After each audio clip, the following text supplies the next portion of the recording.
It's all good.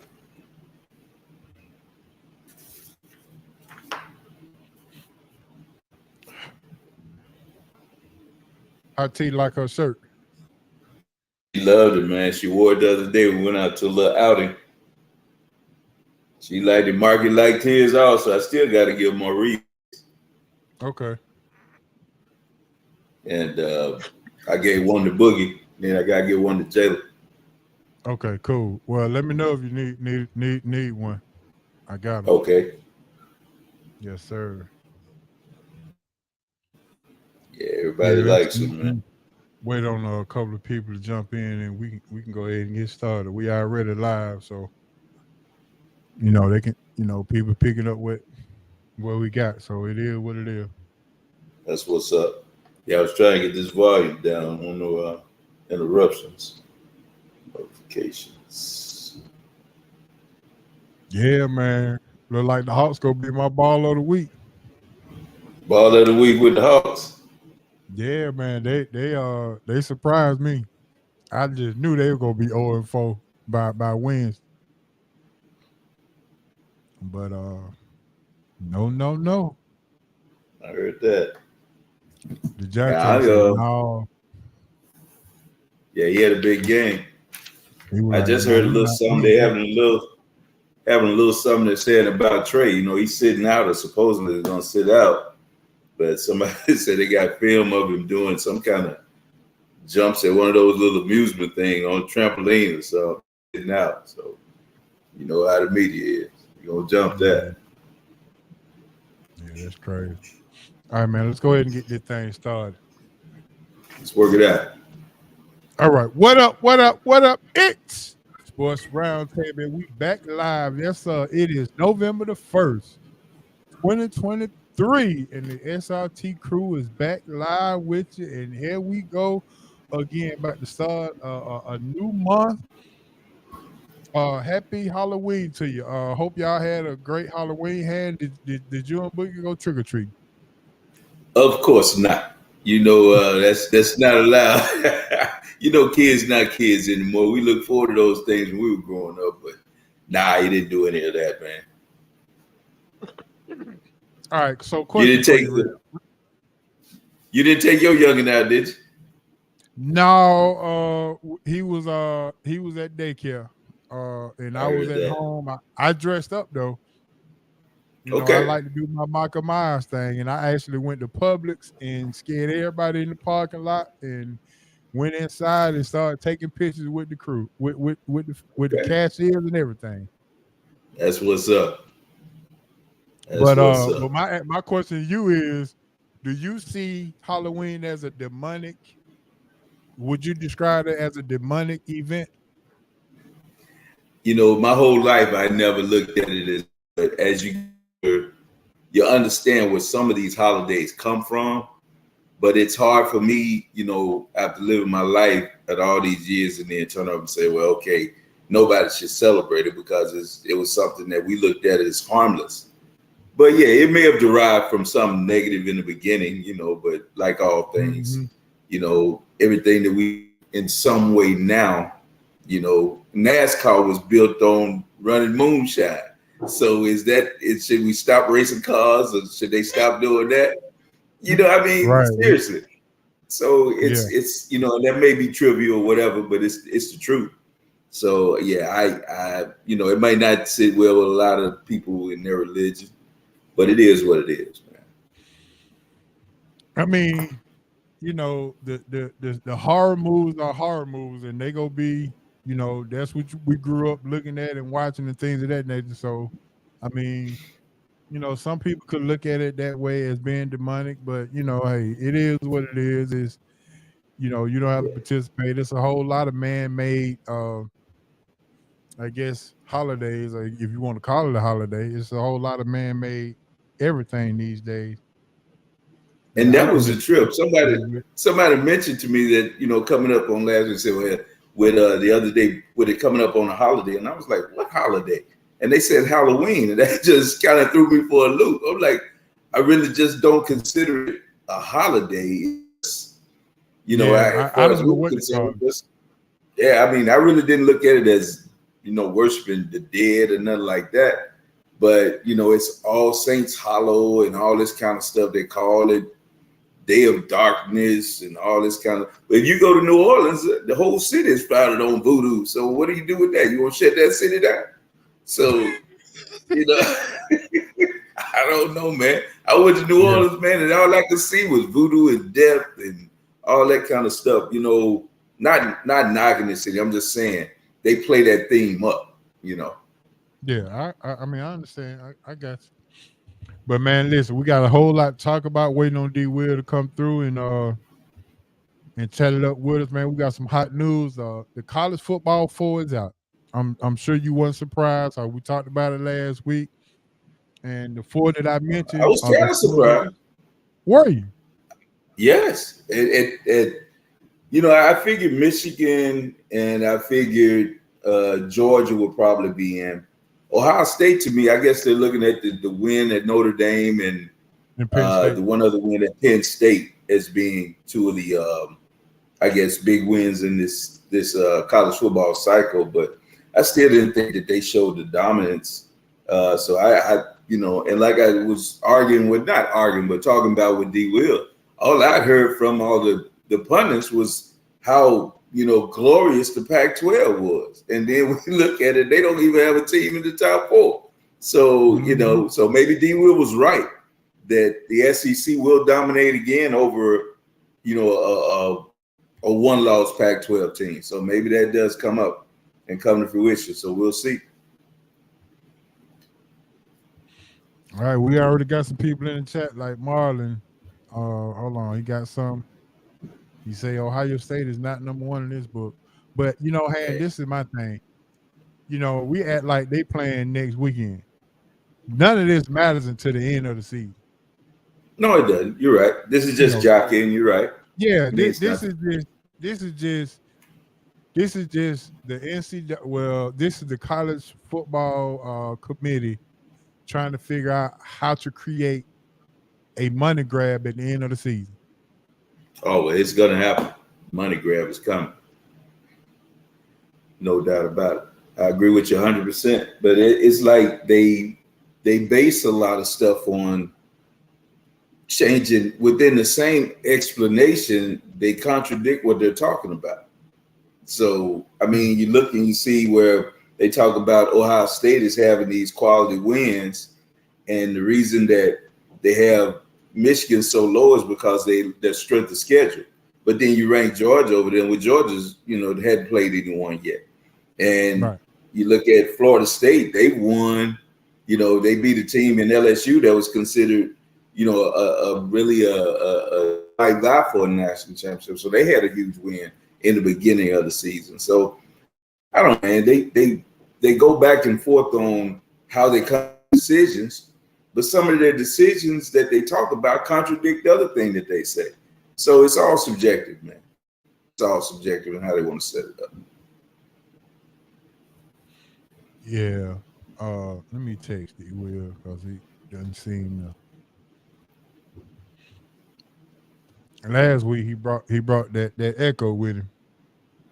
Yeah, let's hope that works out this week, because that didn't go over well. That sounded, man, it was tough to listen. Mm-hmm. That was tough to listen to. But like you said, as of next week, who knows what this will be? Because last week we were looking at Oklahoma as an undefeated team with a huge win at Texas, and then around and lay an egg, when they come in and play against Kansas. So, anything could change. In a week's time, we'll see something different, I'm sure, this weekend. I got a question in the chat for you. Let's go. I can't say it's their fault. You have to play what's on your schedule. And some of these things may have changed due to all this conference realignment and things of that nature. So, they were supposed to play Oklahoma this year. They were supposed to play Oklahoma this year. You have to play what's on your schedule. And a lot of times, if I talk about the strength of schedule, it's not that I'm trying to demean the team. I'm just saying that they use this as criteria in certain situations, and then in other situations they don't. So yeah, it's an observation. You know, I don't think Michigan has played anyone. So it's not just Georgia. I just think that that's just the way it is. Yeah, I definitely agree with Daz on this. You know, they intentionally rank it this way because it's gonna shake out anyway. And Yeah.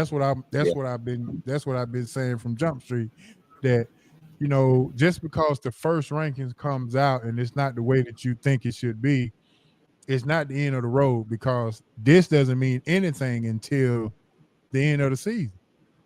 Yeah, you just hope you So don't it's not lose. like they're gonna So play next weekend anyway, because Michigan and Ohio State got to play. right, but Georgia they will play have the to last go game. through. Yeah, they They do. play the last game of their season. So see, it'll be fresh in your mind. But think about it. At the time of the Washington and Oregon game, that was here as one of the biggest games of the season. And now they may play again, you know, in the championship game. So what does that do when it comes down if they both end up with one loss? You know, that's the thing about it. That's what I was saying last week. It's crazy. Yeah. All right, there go another one. He said Alabama would beat LSU and beat Georgia in December. Whoa, that's Heard strong. that. Yeah, I mean, Alabama won't die. They're like the Jason this year. Every time I think they're pretty much done, you know, Milroe has done enough to keep the thing on track. You know, he makes some big plays and they continue to win. The defense is getting better. We'll see when they play the more top offenses if they can keep up, because I haven't seen Milroe put a complete game together. He's either come back, you know, after being bad early and able to pull it out with a big throw, or something happens that they win, or like 2 weeks ago where he had like 219 yards in the first half and finished the game with like 237.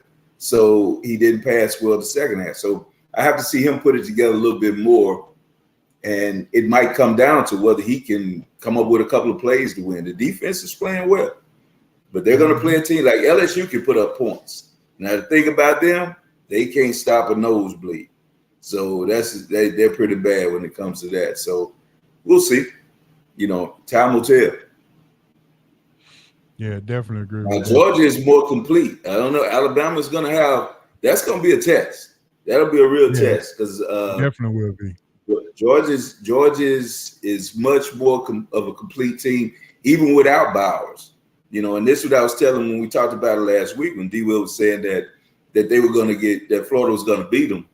When Georgia is ready to play, it's just he should recognize this, because Bama did the same thing for years. They might look okay or whatever against mediocre because they really don't pull out everything.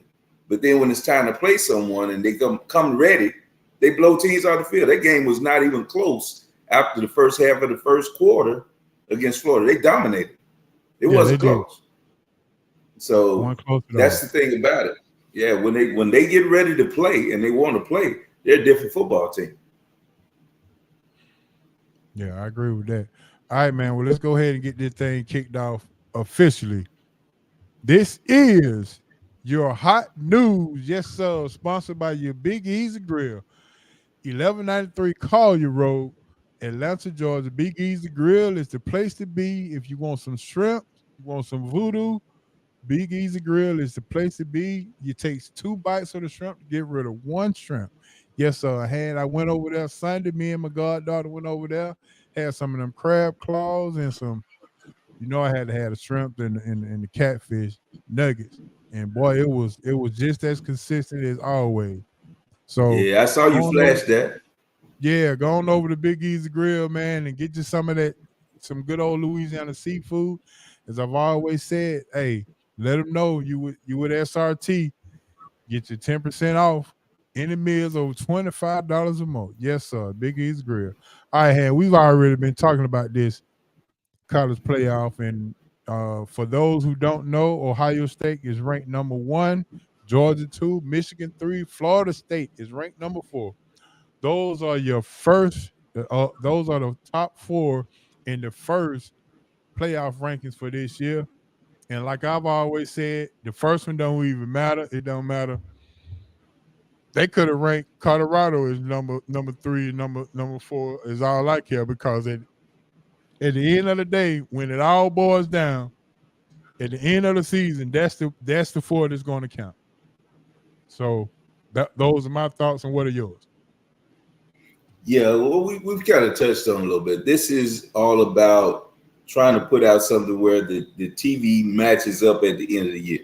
You know, they don't want to put teams that will meet early to have the best games. They try to get the better game toward the end. So they'll rank these teams and pull it around and maneuver it and massage it enough to where they have the matchups that'll, you know, shake out at the end that people want to see. Because like we always say, this is a television show. You know, it's all about how many eyes you can get on this to watch it. Because, you know, we've gone away from the bowl games because the bowl games didn't mean anything anymore. So this positioning now has taken on a life of its own. Sit here and wait on people to go into a room, talk about God knows who knows what, and then they come out with this crap, and then we talk about it for a week. And they'll do this all the way up and through the time they pick these Final Four. So college football has figured out a formula to keep us interested while the NFL is playing, while the NBA starts, while the World Series comes down to an end. We sat here and then we're waiting every week to see how they tell us how this thing is going to play out, because it's not really done on the field. You know, they can say what they want, but this is subjective, because in the end, there'll be some teams that we think may be more deserving or may have been deserving of a shot to get in, won't get in. So they have to expand this thing, and that's where they're going to move to anyway. So my question is this. My question for you is this. Do you think, based on the ranking, the first ranking, that they have an agenda of who they want to be in the 4? Yeah, they have an agenda, because, like I said, it's all subjective. If I can take an argument to move Ohio State to number 1 and talk about that they had the best wins, but then I talk about another team not having strong enough wins, but I put a team behind them that has played a better schedule. Like Michigan hadn't played anyone, but they're still ranked ahead of a Florida State, you know. But you talk about Georgia hadn't played anyone, and they're ahead. You know, they talk about their schedule. You talked about for the first 3 to 4 weeks that the Pac-12 had the strongest conference. And I heard this. Maybe I was the only one hearing it. But none of those teams are in the top 4, and they have one undefeated team. And for the first 4 weeks of the season, they were the best conference top to bottom. But they don't have a team in the top 4. And they have an undefeated Washington team who beat at the time when Oregon was either 6th or 5th or whatever in the country. And it's still one of the top 10 teams in the country. So it's all subjective. Like I said, man, this is a television show, and it's about creating a narrative. That's all it is. All right, there you go. In the chat, November is the month of rubber meets the road in college football. Yeah. So you still have what, 5 to 8 undefeated teams still undefeated in college football. Everybody, but it's not going to end that way, obviously. No. So I think the agenda is out. I think, to me, the agenda is out. There is going to be a way to shake this thing out to where they're trying to create all of the money grab at the end of the season. The money grab will be grabbed at the end of the season based on how they rank these teams. Now, right. Because now, go ahead. Now, looking at this, the only team that cannot afford a loss is FSU. They have to go perfect because the ACC is so bad. You know, they don't have another quality game or quality team to even push them back up if they do lose. But you can look at Georgia. They'll have this tough SEC schedule. Well, the tough conference supposedly in the SEC, but they'll have to get past either LSU or Georgia, you know, someone of that ilk, and they'll still have a chance to redeem themselves. Ohio State, they'll have Michigan at the end of the year. That'll be a big game to catapult them back. FSU has nothing like that. So they have to run the table, and they have to kind of do it Wouldn't in they play style. Louisville, who's undefeated as well in the ACC Yeah, but championship? Louisville had a bad loss. You know, they Oh, beat. okay. They are okay. They already done Yeah, had lost. see, they already had a bad loss. You know, so they're still ranked in the top 25. But when you look at that conference, there's nothing there for them to really hang their hat on to say that they're deserving if they don't win their conference and go completely undefeated, I believe. All right. So with that being said, do you think anybody in the Catbird seat sitting at 5 and 6? Well, you got was that Washington and Oregon are sitting right there. I think Yeah, they're they right both on the are. outskirts, if I'm not mistaken. It definitely Oregon Washington because I 5, think, Oregon 6, Texas is 7. You know, yeah, Oklahoma just done had a horrible loss this past weekend, so they yeah, that definitely not hurt. no more. Yeah. That hurt them bad. They could possibly win, win out and win their conference, but they could still be on the outside looking in. With that loss to Kansas, that was bad. That was bad. Uh, the Catbird seat right now, Washington, as long as they stay undefeated. But again, like I said, if Oregon goes the rest of the way they're building and playing, and if they can beat Washington in their Pac-12 championship, they're going to be looked upon as a team that should be considered for the 4. So yeah, those teams lurking. I think Texas is in trouble. They're playing now with, without Ewers. He's injured and probably won't be back for another few weeks. So they're playing a young quarterback. I'm not sure he's going to be able to lead them through the I think his rest of name is whatever they're facing. Matthews Yes, or Murphy or something like that. something like that. I don't know his name in particular, but I know, him. They're not going to put Manning in there. They're going to redshirt him the rest of the year. You can tell that they don't want to put him out there. So kind of their hopes are lying, kind of resting on this guy, on this backup quarterback, to see if he can keep them afloat. All right, so you got the first 5 teams are undefeated. You got Ohio State, Georgia, Michigan, Florida State, Washington. They all undefeated. Right. Oregon, Texas, Alabama, Oklahoma, all are sitting with 1 loss, along with Penn State. Out of the 1-loss team, who has the best shot? And I would assume it will be Alabama, since they have a chance to play Georgia, and that could catapult them way up. Yeah, but I still say, like I said, I still think Oregon, man. I think they have the buzz. If they beat and redeem their loss to Washington and continue to win impressively, which is the way they've been winning, that they look strong, man. And I'm not a Pac-12 guy. I know someone called it a Slack 12, but I'll be honest. They have one of the better teams in the country. Oregon has a real good football team. They're legit. People might not, and you know me, I'm always a guy that says anything past the Big Mud at Mississippi, I don't pay attention to. But I have to give them credit this year. I think that they're a good football team. I think I've seen Washington kind of deteriorate a little bit ever since the Oregon win that they had against Oregon. I don't think they're as strong as I thought they were. They do have a nice offense, but their defense is a little bit, has a little bit of a I don't know. They're vulnerable in that way, I think. So we'll see. Okay. Oh, You're right, Dez. It's over. Yeah, I'm with Dez on that. Baseball season was over soon. The Braves up.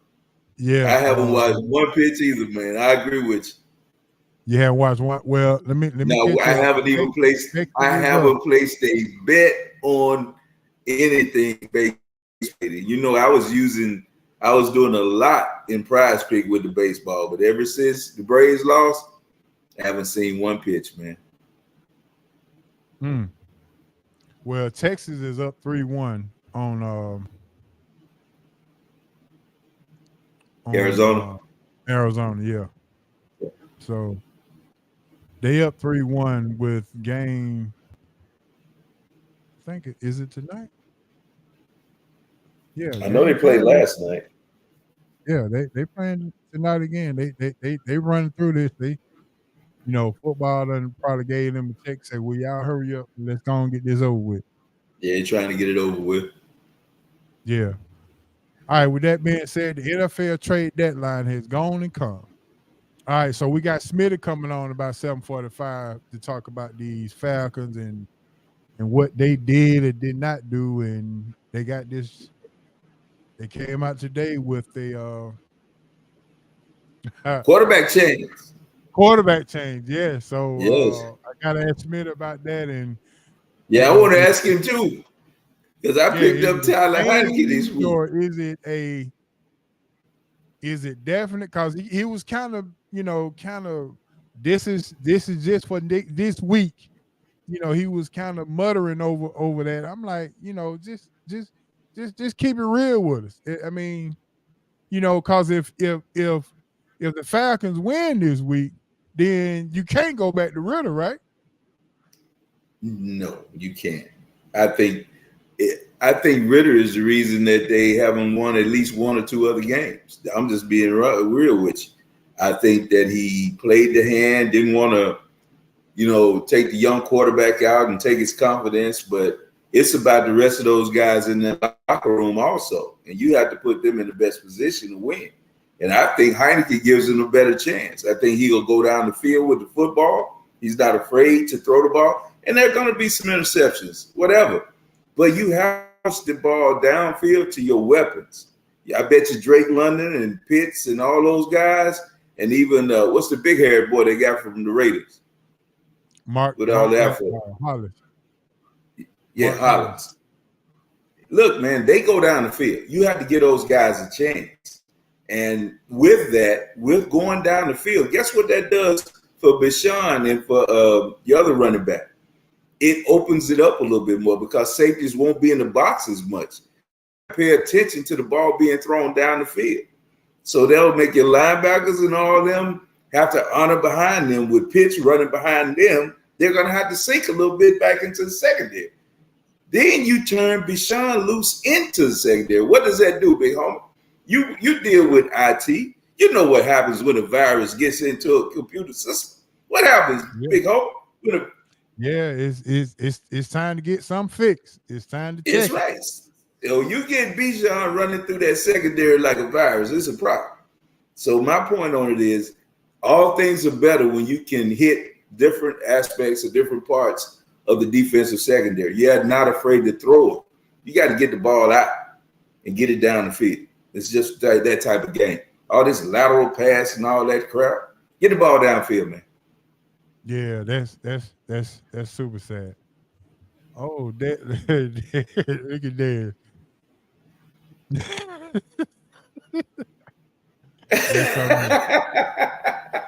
Lighten up, Dex. Yeah. But man, it's been too much NBA action for me, and I'm into the football. I can't even lie. I mean, I've been enjoying the NBA. It's been nice for me. So hey, I won't lie to you. The only real interest I had was the home team was still in it with the Braves. When they left, I left. I agree. Y'all done froze up. We froze up, man. That may be. Yeah. No, we ain't froze. We good. All right, let me put up what Dad said this about Arthur Smith here.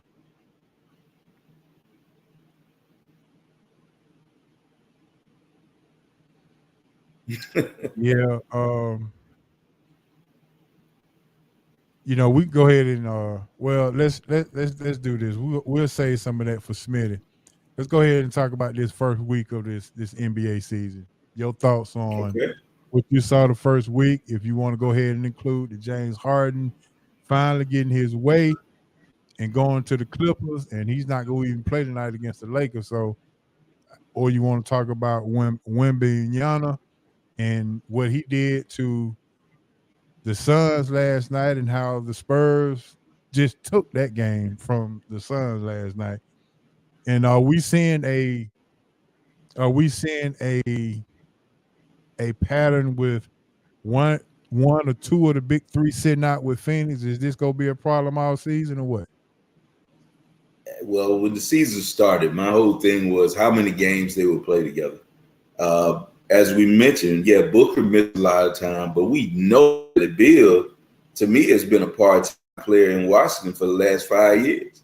It just seems like certain players, we saw Fred Taylor in the NFL. I didn't realize he played as much because he always seemed injured. And that's the way it seems with Bradley Beal. He's always out of the lineup. He hadn't even played. Now, how do you go the whole offseason and then you're not ready for the first game of the year? I don't understand it. He hadn't played yet.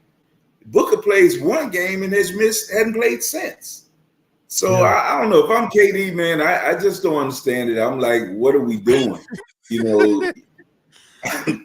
What are we doing? You can't even play, and this is the first week of the season. So how does that look going forward? I just don't understand. I don't understand that. Yeah, is it we have to consider injury and playing time when it comes to Phoenix, talking about them being a championship caliber team, right? Right. They are. Yeah, that's been the caveat for me is, are they going to be healthy enough? And what happens now when KD does he gets injured too? So what happens when he gets injured? Because it's happening. It's like death in taxes. It's coming. He's gonna get banged up too. He's playing, a lot of time, a lot more minutes than his two counterparts are playing. They're not playing at all. So I don't know, man.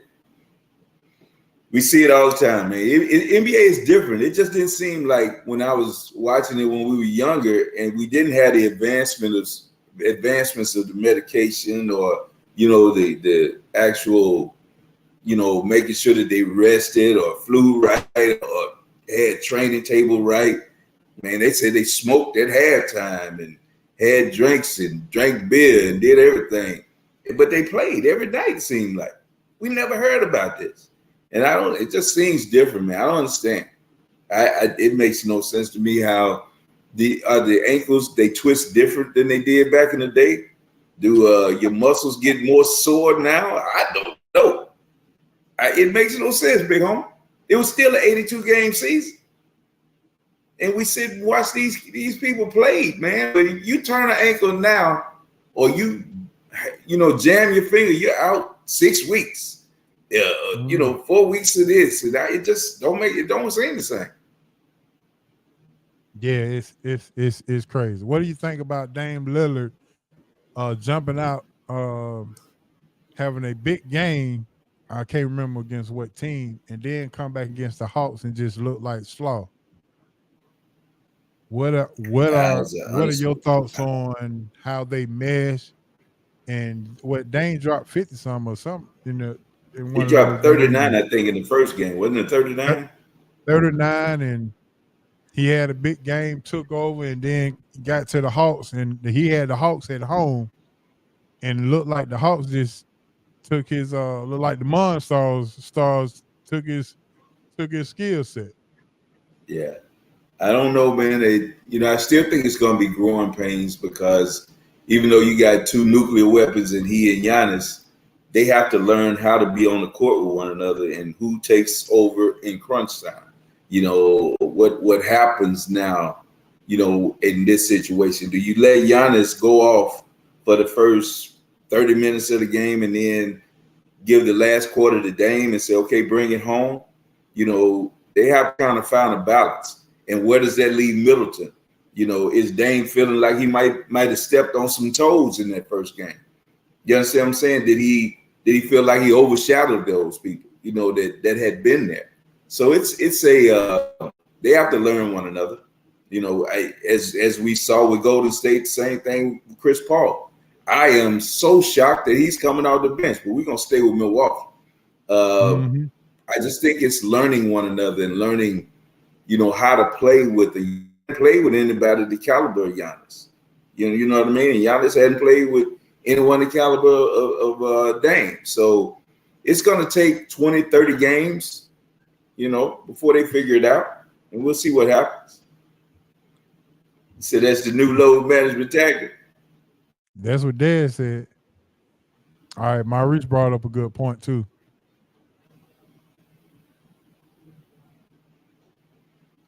So, but So who do you think who so with Dame and Giannis in Milwaukee trying to get them two together? Which is going to be more of an adjustment? Is it Dame and Giannis playing together, or is it going to be the three in Philly? I mean, the three in Phoenix. I think the three in Phoenix. Now you have one more person without the ball. In Milwaukee, at least it's just two that you worry about that will, really that are the superstars. Each one of these guys now on the Phoenix team has really been the guy on their team. They've been the star. And I think you need like I agree with some of what Maurice is saying. You need time to build a chemistry to learn how to play together.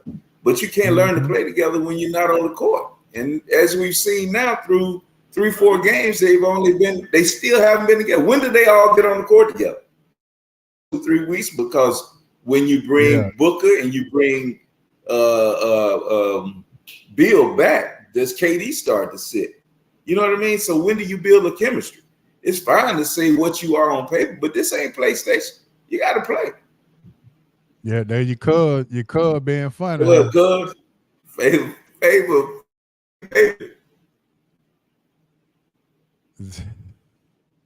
Ain't that something?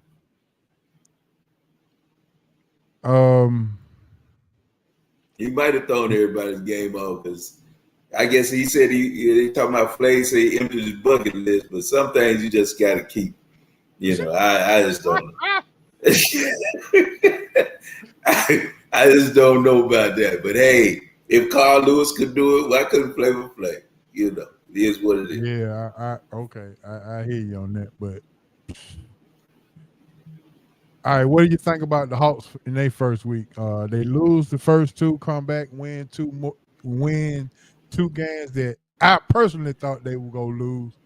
They beat Milwaukee, and then they handled Minnesota in a way where they came back to handle Minnesota, and they showed their resilience against Minnesota, and in both games they had over 6 players over in double figures. They showed balanced scoring, and then in that Minnesota game, DeJounte Murray showed that he can, if he get off, he can go for 40. Yeah, well, that's I said I thought DeJounte could be the lead guy on the team. I thought he was the guy in San Antonio for definitely for those times, but we'll see.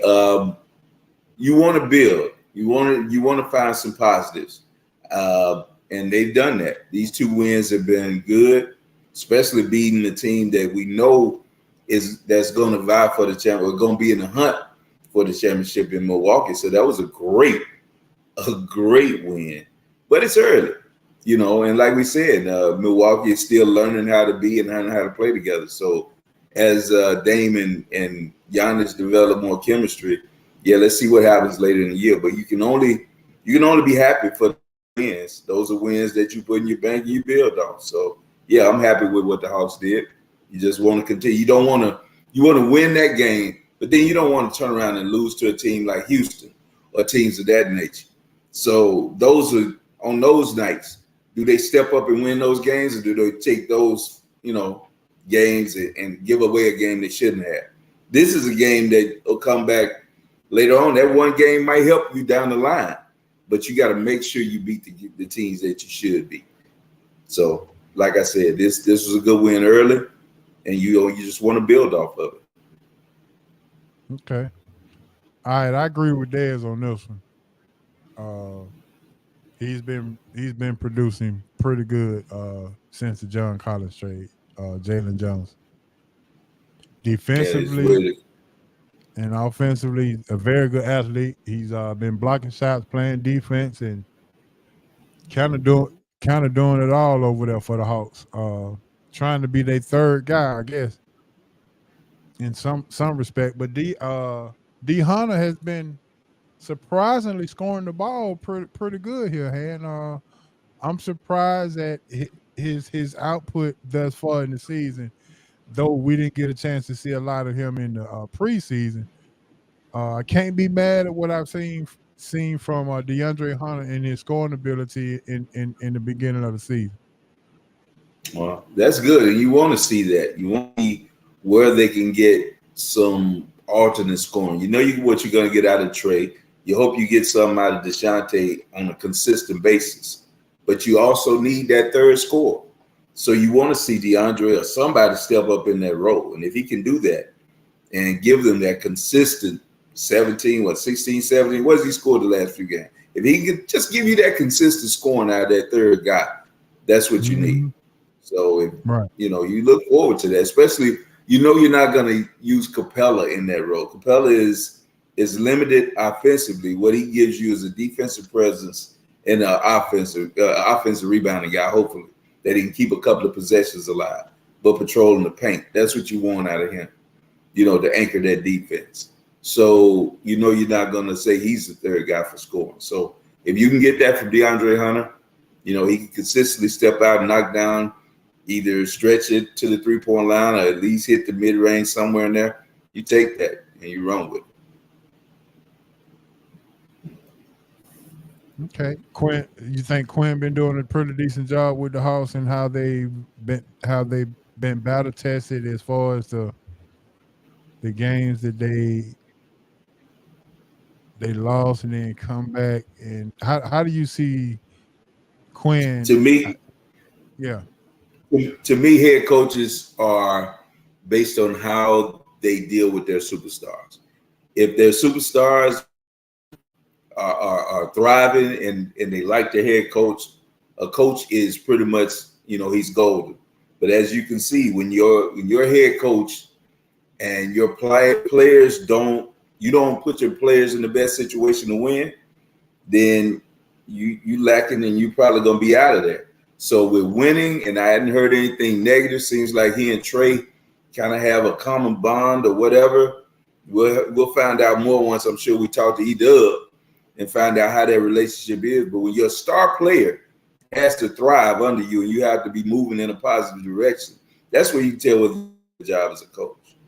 When you start to hear the rumblings, about we're not doing this with the ball, we're not getting in our sets, and he's not able to blend the chemistry on the team, because that's all this is. You have a lot of professional athletes, a lot of teams out here have a lot of talent, but you have to be able to manage the talent to put a team in a position to win. So far, so good. What, do they have a winning record? Haven't heard anything coming out. Haven't heard anything seeping out about Trey being unsatisfied or disgruntled, and he's your best player. Yeah, I think he's doing a good job. So now I got a guy who's a Hawks fan, season ticket holder. He works with me. He's dead set on trading Trey Young. He's like, man, get him out of here. I'm like, but what you go get for him though? He was like, I don't know, just give me a draft pick. I say, give me something specifically, not something generally that you can do and get for him. He's like, anybody in the draft. I'm like, better have a plan. I say that's not going to help. Nah, I mean, you just want to get rid of him just to get rid of him, or you want to get rid of him to improve? Right. You better have a plan, because you could mess around and do you see what Memphis is going through without their star player? Yeah. They don't look the same. And was the big boys out for the year?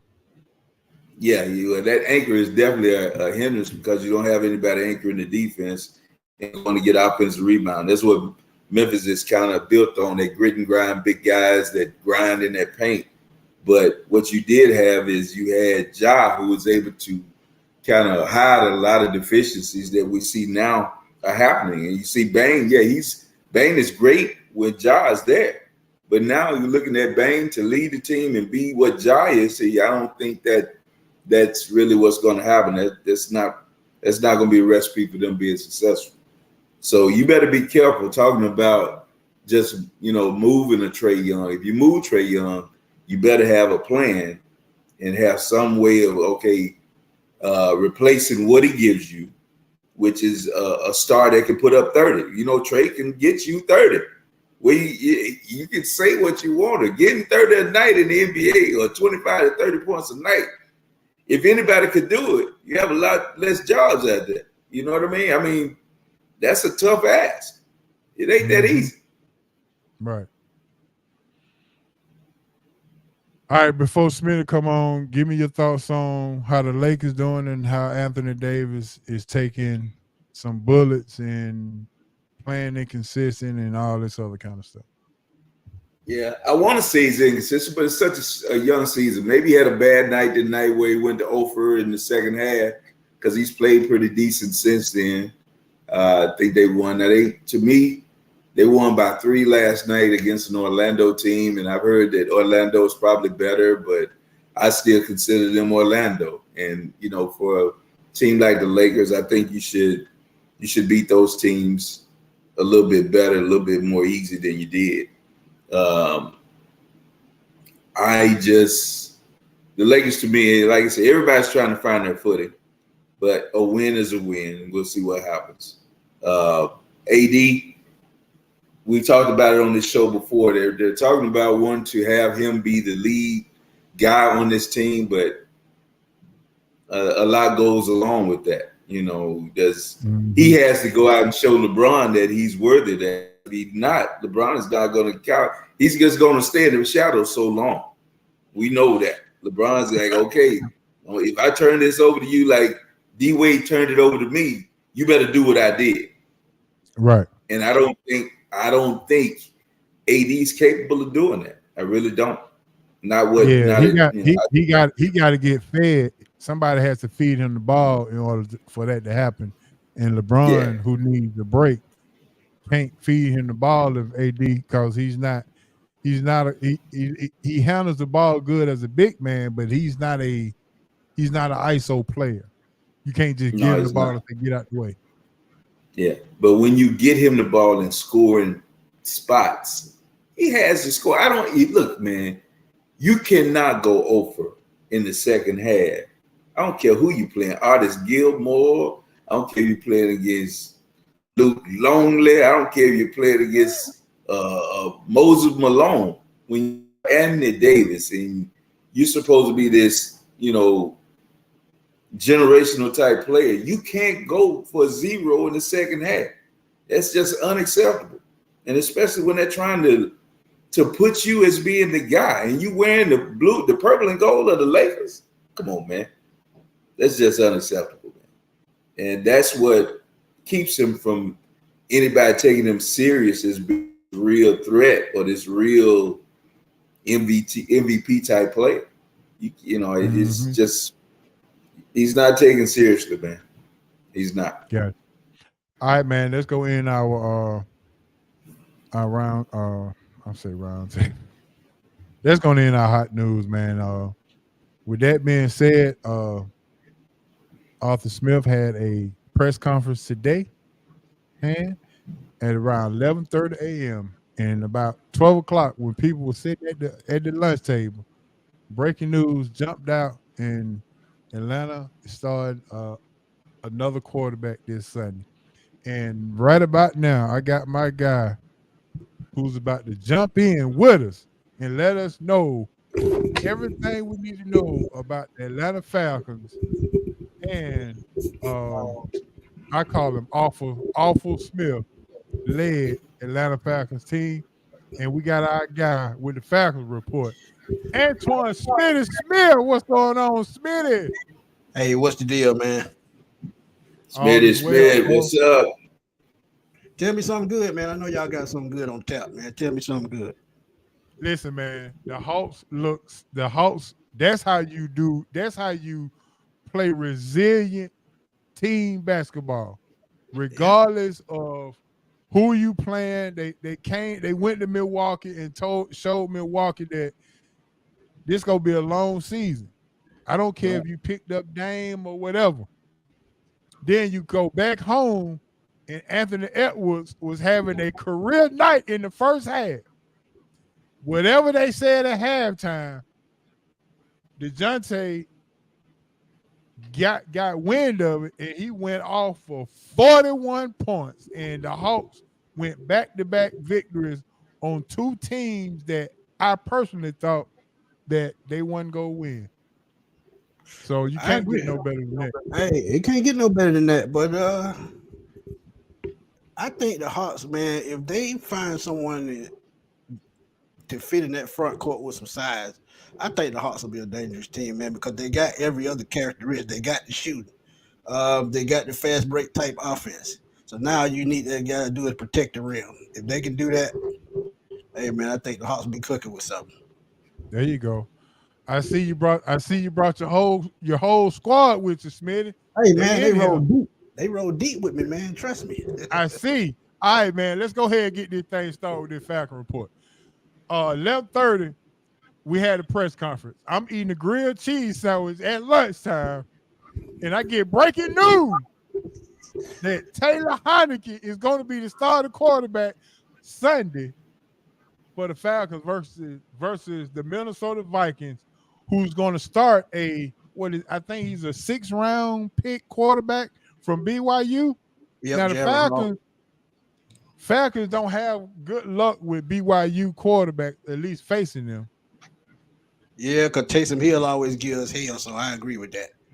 So Smitty, starting Taylor Heineke versus we don't play well against BYU quarterback. I mean, which way we going with this? Why did they make the move? Let's start there. Why did they make the move? I think they made the move mainly because let's be real about it, man. Desmond, them turnovers started killing us, man. They was throwing us behind the 8 ball. You saw it last week.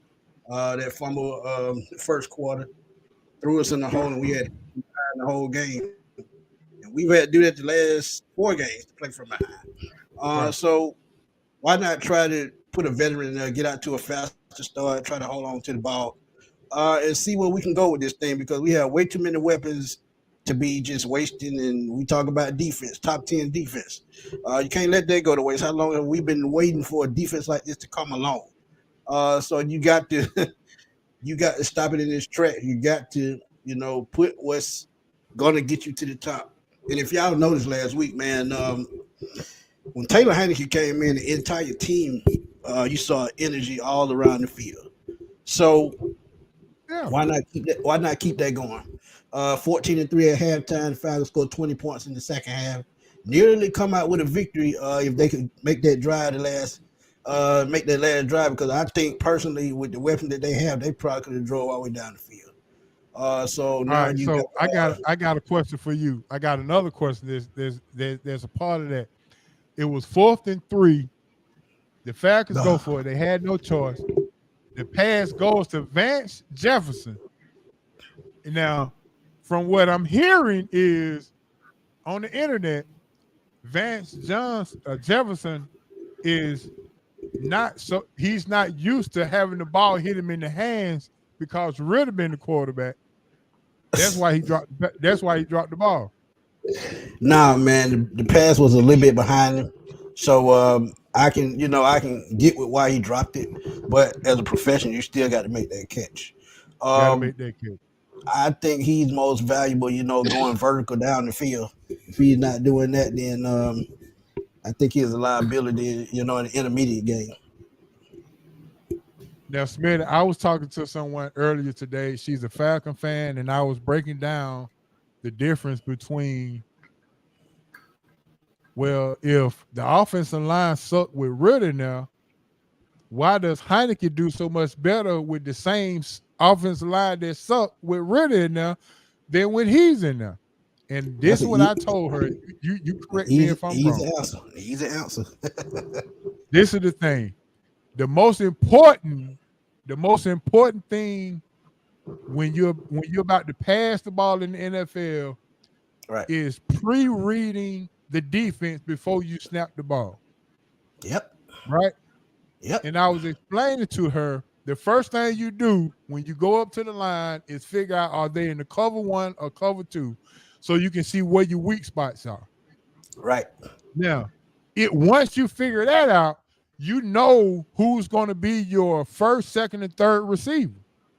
Right. You can figure out your progressions just from the defensive reads. Yep. And once you get the defensive reads, if you notice that when Taylor Heineke back foot stops, the ball is out. Yep. Once he gets on that back foot, the ball is gone. Yep. Now, what is taking Desmond Ridder so long with all the games that he's had under his hat in college to read pre-snap defenses and get the ball out so fast? Because most of the turnovers and most of the sacks that has been that he's acquired this year comes from him holding the ball too long. Yeah. I agree with that, man. And it just comes from film study. And understanding, who's lining up where. First person you look at when you get to the line of scrimmage, see where the safety lined up at. Second person you look at, you find the Mike linebacker. Third person, outside linebacker. So you read the coverages and you go through your progression. That's something he's still struggling with. He's going through his progression a little bit slow, which means he's going to hold the ball a little longer, which means that's why he's getting sacked a lot. Then you look at you talk about progressions. You talk about anticipation. He doesn't anticipate throws well. So that is a big mix of why he's struggling right now. And they say this is a short-term thing, but, to me, be honest, I called this a long time ago. I said if he's not where he needs to be by the bye week, you got to make a change. But he didn't make it to the bye week. So I guess Arthur Smith is going to keep telling lies until, we figure out what's really going on. So I think, it's just film room and studying, to be honest. Yeah, film room and study. So my question to you is this. Why is Arthur Smith trying to tell us that this is just for this week only? Why is he trying to persuade us that this is a week to week thing instead of just saying, we just got to go a different route until damage control. Right. He's damage control.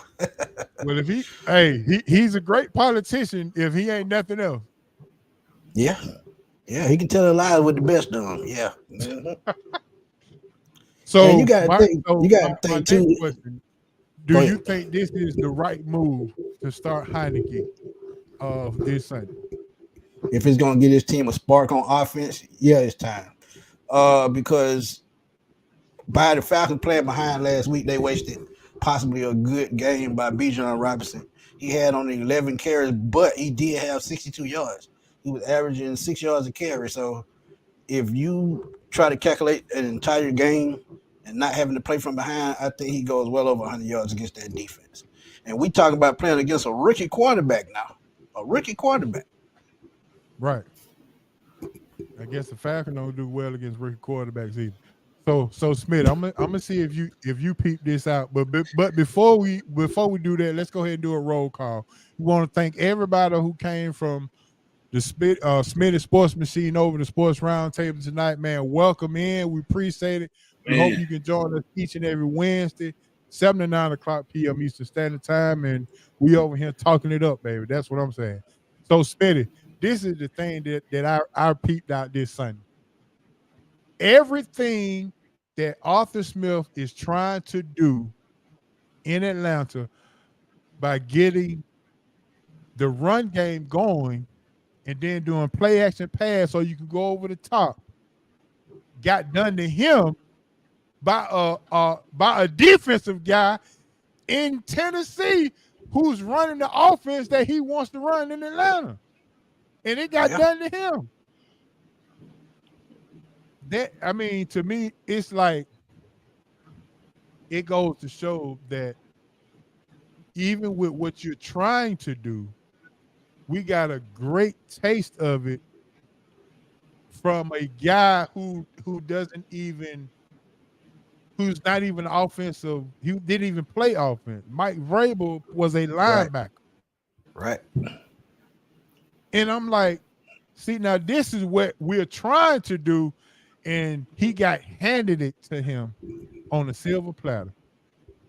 I haven't seen so many. The secondary looked bad because they was too far in the box trying to stop Derrick Henry, which is what the Falcons are trying to do with Bijan and Algier. They trying to make them safeties come up in the box so they can go over the top. And I'm gonna tell you what the problem is, man. All together, I'm gonna just be real. You know I keep it real. I think it's just he's overthinking, and that ego gonna be the end of him in Atlanta. Because did you see that halfback pass with the tight end? Oh and my how God. That got to be the bust of the week. Hey, and how that play transpired. Think about it. The defense read it so well. When you don't see a running back in the backfield, you know it's a pass. Second, when you got a tight end throwing the football, that's a problem in itself. Also, McCole Pruitt is in the end zone. Why in the world is Kyle Pitts blocking on the play? Kyle Pitts should be the guy on the other end of the pass. So it was just screwed up in so many ways. And that's what I mean by overthinking. Go back to the first game. Carolina. 1 yard line. They in shotgun. So when you overthink like that, instead of just, using common sense and using those big backs, Cordero Patterson, Tyler Algier inside the 5, you got to, and I don't care how bad the offensive line is playing, put Keith Smith back there to help open up holes. Common sense is going to be the end of Arthur Smith in Atlanta. And that's what it is. He's just overthinking. That's why it's not working. And Hancock showed us quiet, man. I saw that tight end pass. I just couldn't believe it. I saw a top 5 pick blocking on a tight end option pass. Right. I mean, that just, to me, make it make sense. Yeah, I couldn't believe it. Speaking of Hancock quiet because Heineke should have been the starting quarterback open season. And I said this from the start. Ritter was not the guy. Ritter should never have been drafted by the Falcons. That point blank thing where it is. You went out and got Tyler Heineke. They had a hole at quarterback, so that's the excuse. Right. So you still had a chance to not. You should have let Ritter, if you're gonna season him, let him learn from somebody who has some legs in the game. Heineke has been starting quarterback. Heineke has started in the playoffs as a starting quarterback in the NFL. He just has the chops. I'm not gonna say he's the end all be all, but he could be a guy that at least Ritter could learn how to be a pro for. And I thought, to me, you missed the boat on that. I had talked to Big Homie earlier this year about, the Falcons may not be looked upon by everyone as a Super Bowl contender, but they could win the South, and you don't have to play everybody in the NFL. You just have to beat the teams that's ahead of you in the playoffs. So you might not play all the teams that are contenders. You don't have to play them all. You just have to get there. And you could have put yourself in a position now to have this division, maybe a stranglehold on this position, on this division, when you look at who's in the NFC South. And I just think you're wasting an opportunity to take this. Their defense is, like you said, one of the better ones right now, playing pretty good football. You have talent. You have talent at wide receiver. You have talent in the backfield. You have talent at tight end, who should be one of the most dominant players when you get him in the right matchup. There's not a safety or linebacker in the NFL that Kyle Pitts should be having his way with. Right. He should be killing. And that all that does is that makes Bijan more dangerous, because now you have safeties and you have to get help to free up areas that Bijan will be killing people in the flat. You will be killing people with that. But I just don't understand. That's why I'm quiet, because I don't understand it. I think you still have a chance to take this division. Well, let's be real. I can go back further than what you just said. Remember last year when he went and got Marcus Mariota, a guy hadn't played in 2 years? You just throw Desmond Ridder in the fire last year, just let him start from day one last year. Coming into this year, we'll know exactly where he at. Right. Because Arthur Smith's job was safe last year. So you could have took a chance with that quarterback. So it really didn't make any sense to bring in Mariota, who hadn't played in 2 years. And to be honest, I think Desmond Ridder, talent-wise, I think he 3-4 times better than Mariota. So with the overthinking, you got to stop it, man. You just got to use common sense. And now, before they get to that point that they were last year, week 13, and Mariota's still starting. They're not going for that no more. Arthur Blank pulled him in that office and told him, you start at such and such by the bye week, hey, pink slip coming. Somebody said something. Because you just don't make a change and tell people lies about a concussion when he on the sideline with his ball cap and his earpiece in his ear. That is a clear sign you got poor. So they can make up any lie they want, but it started last year, really.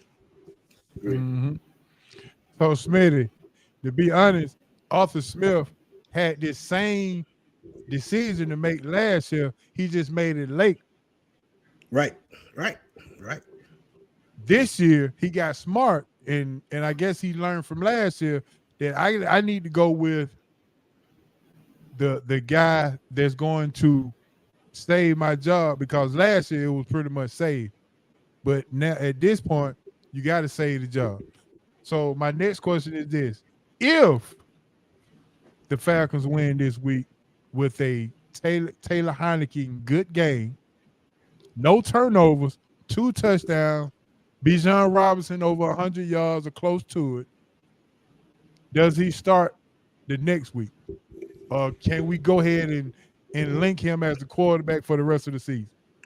Ain't no way you can turn back after making a change like this, because if you do, I think the locker room, they gonna jump ship. I'm gonna just be real, because if you're gonna be a leader of men, you just can't keep changing your mind. See, I say this all the time, there's no shot at Arthur Smith, but so that rich kid syndrome is real, because he's never, he's stubborn and never had to listen to anybody, always wanted things his way.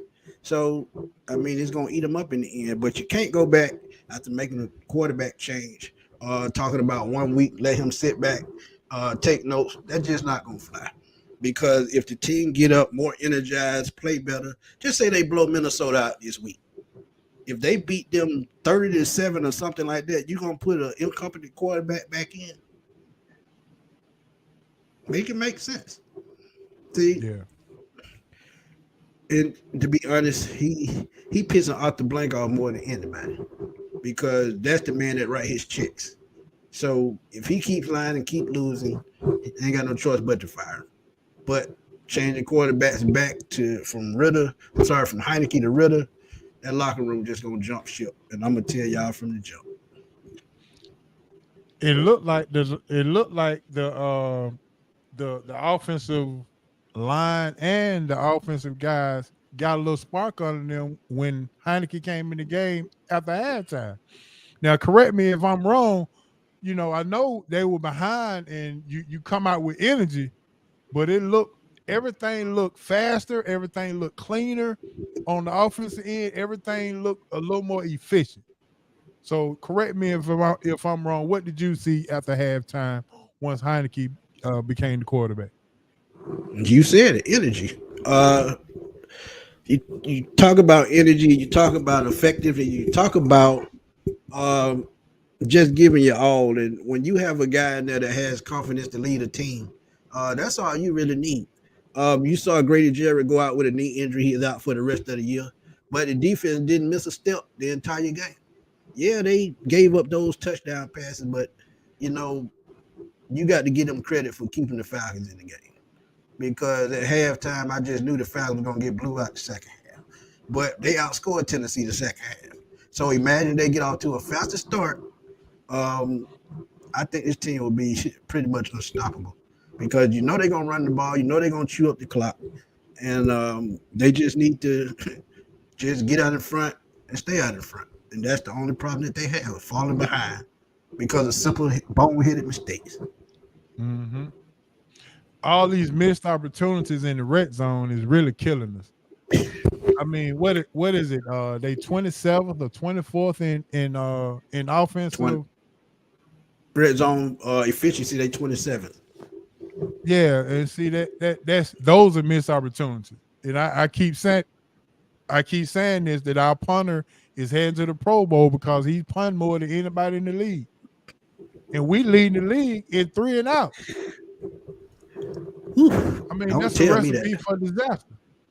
But see, this is where Tyler Heineke is going to come in, and this is where he's going to make a difference.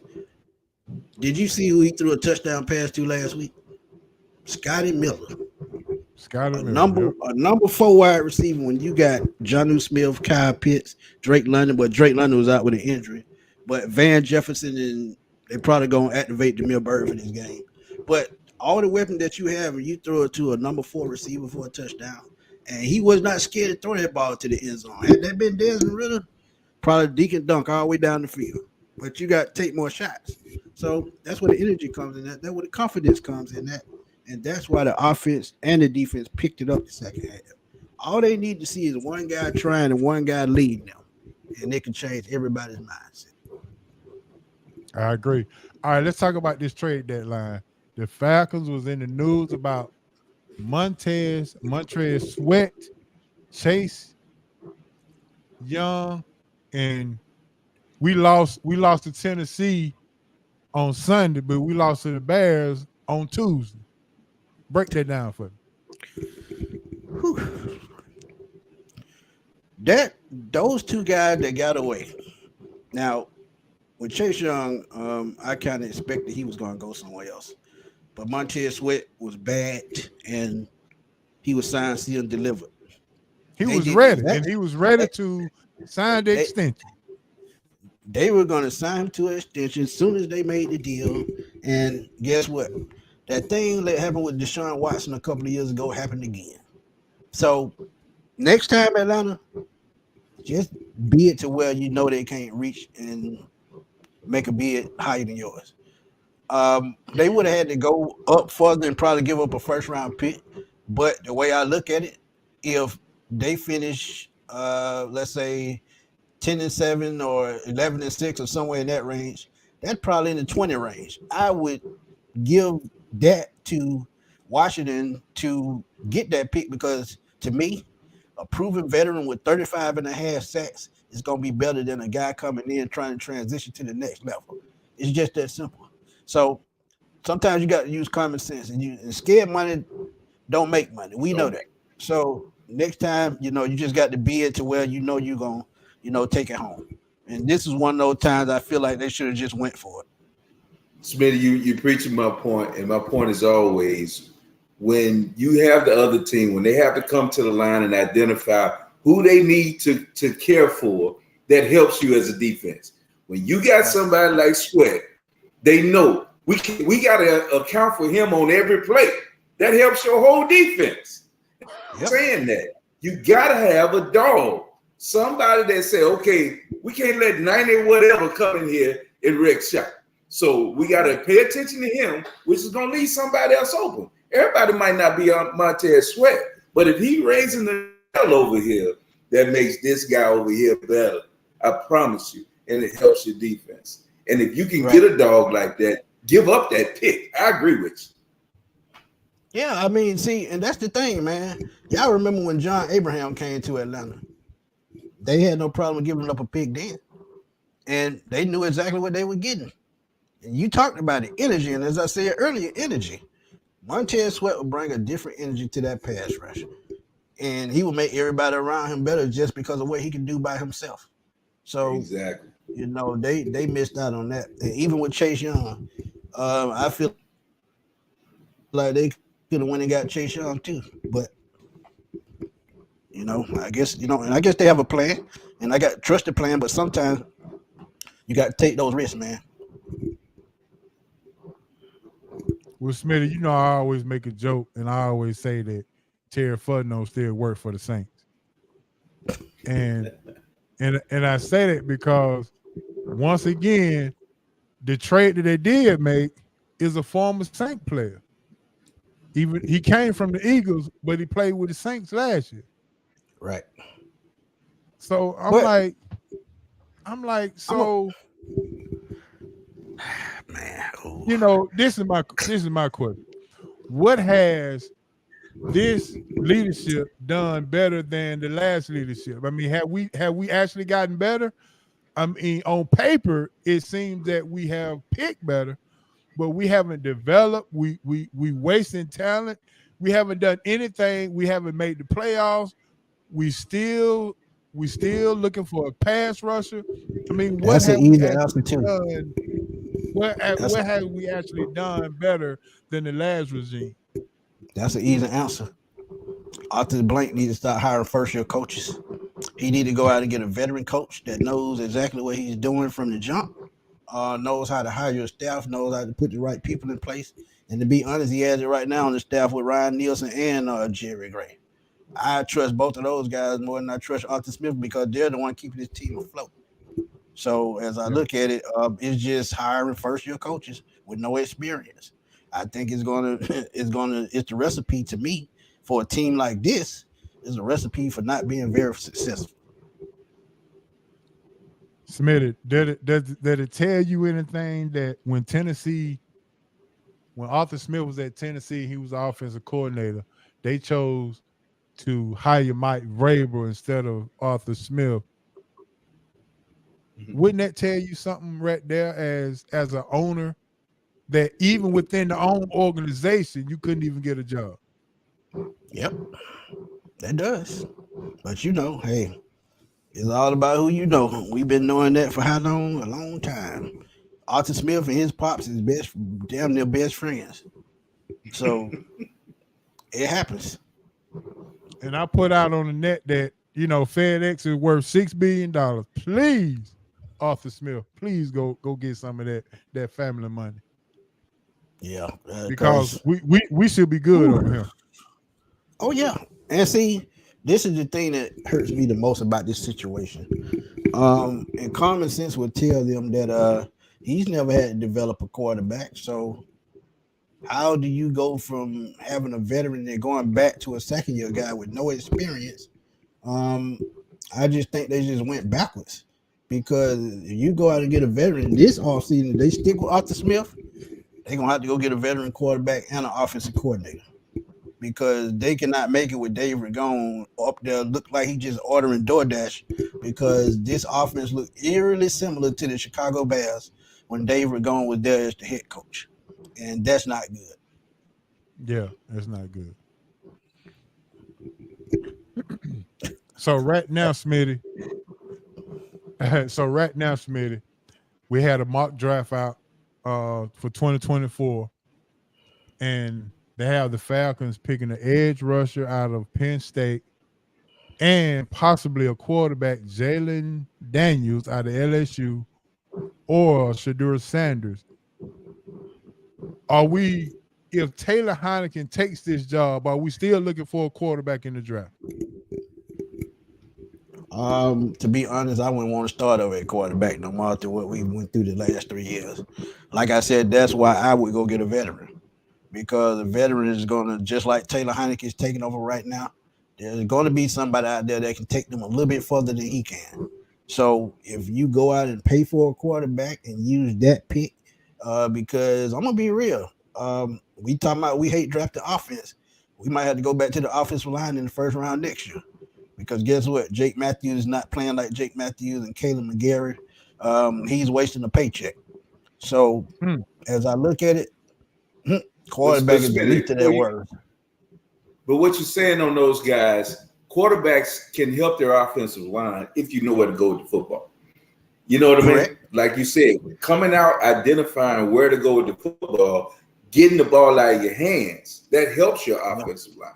So having that veteran quarterback, like you're saying, yeah, he might not be playing the way he was playing, but when that quarterback comes out and doesn't take a sack or doesn't roll into a sack or stays in the pocket and then maneuvers, that helps the offensive line. Because you know and I know, when you keep a defense on the field, 6, 7, 8 plays, get first down, that defensive line gets a little tired, understanding where they can't hunt as much as they do. So getting first downs, pounding them with Bijan, pounding them with Algiers, that will help. And you ask the offensive linemen, they love to tee off in a run game once they start to get that momentum going. So you can help your offensive line if you get the ball out. And don't throw it to the other team. Don't make stupid mistakes. And that's exactly what Heineken did last week. Right. So if we see Heineken start to elevate that position, the offensive line will look markedly better. I promise you. So we'll see. with these things, and we're putting a lot on Heineke. Let's not say that he's Brett Favre or Brady because they didn't hold him in Washington. So yeah, but I think he's a better alternative to what we have. And I think, like I said, with the seasoning he has, he'll be able to go somewhere with the football where I don't think Ridder was able to. Okay, I know where my heart is. I know where to go here. Let me get us out of this play into a better play. So I think all that goes hand in hand with helping your offensive line. That's why you were talking about how the offensive line and everything picked up, because they had probably more confidence in who was the signal caller. So let's look and see how they build on that this week. So I got this last question. This is probably the most important question of the night. Eric Bieniemy will be a first-year coach wherever he goes, if he gets hired. If the NFL finally takes that, rip him out the plastic, I guess that's the name of the song,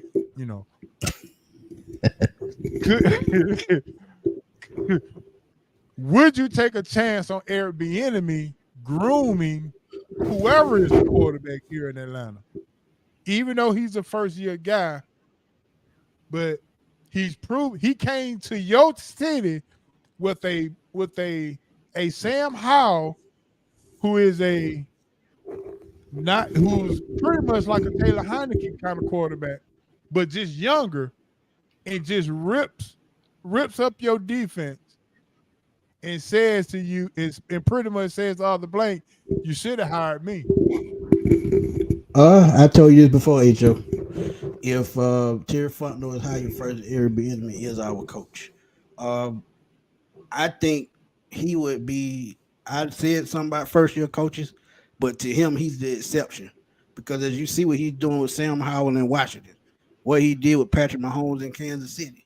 I mean, people always talk about Andy Reid in Kansas City, but he had a hand in that too, and it shows with Washington because Sam Howell almost threw for 400 yards last week.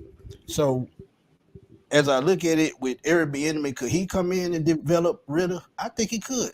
Could he come in because he already knows? And you got to think about Sam Howell too. And this a point I made a couple of weeks ago. Sam Howell looked like he's way ahead of the curve, more than Desmond Ridder. And the reason why, he goes in and he studies the playbook, he studies film, and he works with his quarterback coach and his offensive coordinator. Because they had a different offensive coordinator last year. So you have to switch to a whole nother offense, whole nother game plan. And that right there lets me know that he's years ahead of Desmond Ridder in the learning curve. So if Eric Bieniemy can help him switch over to a brand new playbook, I think he can do the same with Ridder or whoever else is the quarterback in Atlanta. So if they get an Eric Bieniemy, which I think is the best bet outside of I can't really think of nobody else because he'd be the only one out there that I could name. Right.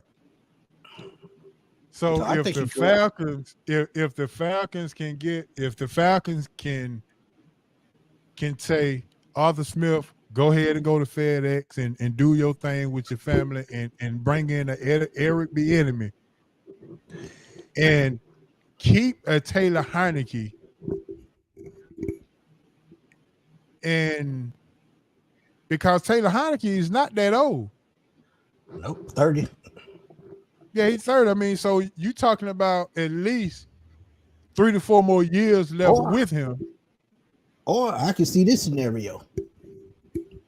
Jerry Gray or Ryan Nielsen taking over as head coach and Bieniemy still coming over as the offensive coordinator because Ron Rivera is out in Washington. And we don't know if Bieniemy is sure to get that job. I hear people saying, well, it's his to lose, but we don't know what the owners don't want to do, the GM want to do. Bring him on to Atlanta. Let him coach up these guys and make this a powerhouse. Because that's the only thing they're missing, a competent play call. Yeah, I agree with that. So we need to put a prayer line together, Smitty, and see if we can make that happen. I mean, we'll see what happens this offseason, man. Because I think they got the head coach already and waiting on the sidelines. They just really need a play caller on offense. I can definitely see that. So have you paid any attention to this 2024 mock draft yet, or you No, still in I don't. in season mode? I don't usually start to December. Okay, so it's coming up pretty soon then. All right, cool. When they, So right now, the veteran quarterback that we do have is a Heineke.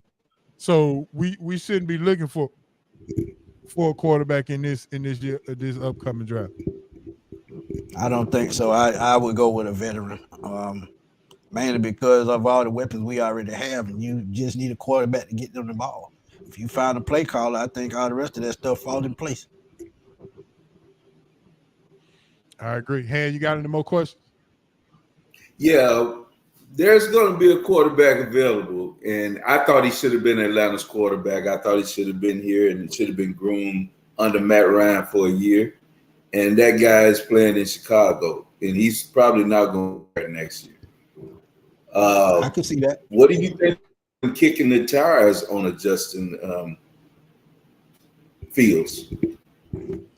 Because he's going to be available. Now, the only thing is, you're probably going to be able to not, his contract, I'm sure, won't be crazy because he hadn't. Still on the record deal. It won't be nothing. Exactly. Won't be nothing. So you don't have to worry about that. What do you think about him kicking the tires on him and moving on from Ridder?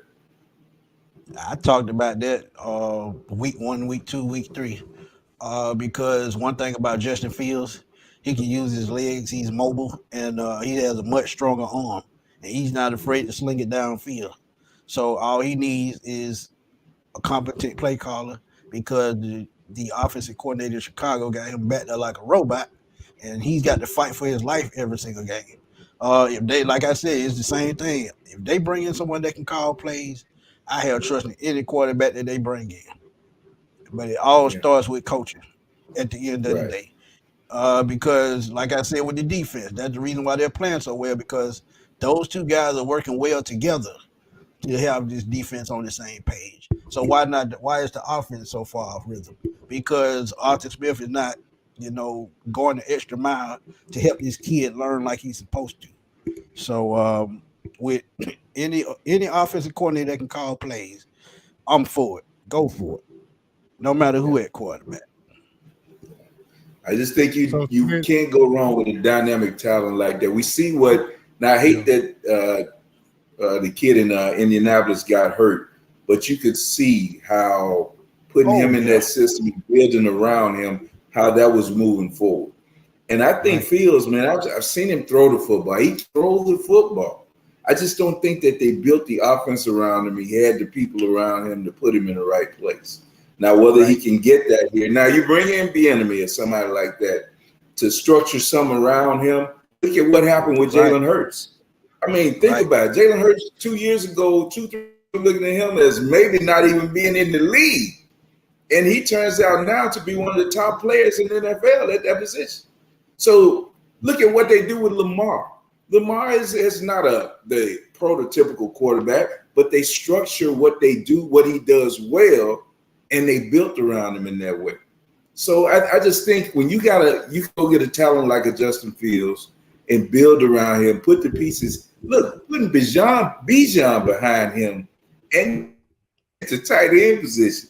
You got London, who's turned out to be a much better wide receiver than I anticipated actually coming out of school. I wasn't real high on him, but I think he's a quality wide receiver. Now, maybe he's not on the caliber of what we look at in Philly with their wide receivers, but he's not bad. And I think you could build with that and put somebody else to balance it. You could have a dynamic offense here in Atlanta with those guys. So that's a perfect example, man. That was a perfect example. I wish I could record that. Man, look, with Justin Fields, man, you're right. They did not build the system right around him. And it's the same thing in Atlanta that I've been saying for all year. Who you going to build an offense around? Kyle Pitts or Bijan Robinson? You got to make a pick. It can't be both. So until you figure that part out, you're going to still struggle, because either you're going to keep running with Bijan and run him in the ground, or you're going to make Kyle Pitts that all-pro tight end we know he can be. It's one or the other. So there's no in between. And they figured out what to do with Jalen Hurts and use his skill set in a certain way because not only can he throw the football, he uses his legs very well. He's the leading touchdown runner for quarterbacks in the league. So I could see the same thing for Justin Fields if he was in Atlanta in this offense. You just got to find that competent play call. So that's a perfect example, man. That's a perfect example. There you go. Yeah, I knew Ham was go bring it on home. That's what I'm talking about. So yeah, I told him when he quiet, he think about something. When he quiet, oh yeah. Exactly. All right, Smitty, give me your prediction for this week, this Sunday's game, and throw some stats in there with me for the Heineke picks and some offensive stats as well. Give me the final score and some offensive stats that you think is going to happen. I'm gonna go with blowout on this one because Minnesota is down at quarterback. They're missing Justin Jefferson. They still have Danielle Hunter, so I think Heineke will be on the run a little bit, but I think he can offset with that with draw plays and play action. So I would say 30-14, somewhere in that range. And if I look at Heineke, what he did last week, 12 for 21 for 175 yards, that means this defense is injury riddled. So I can see him passing for over 300 yards this game and probably 2 touchdowns. 302 tubs. Okay. I need him because I picked him up in fantasy this week.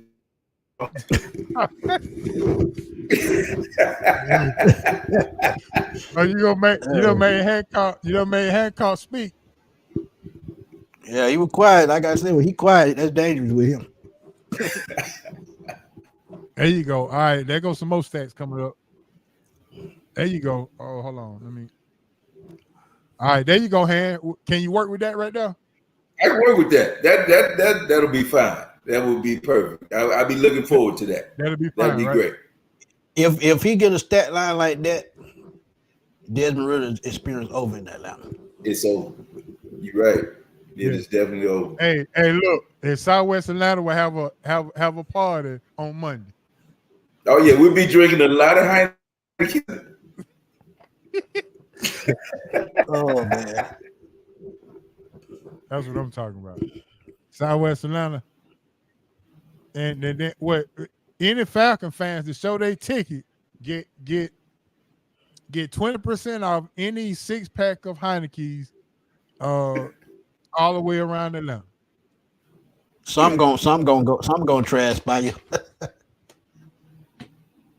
That's a nice little stat line. Yeah, I would love it. I'm telling you. I mean, if that happens, that tells us what the problem was all along. You're right. No doubt about it.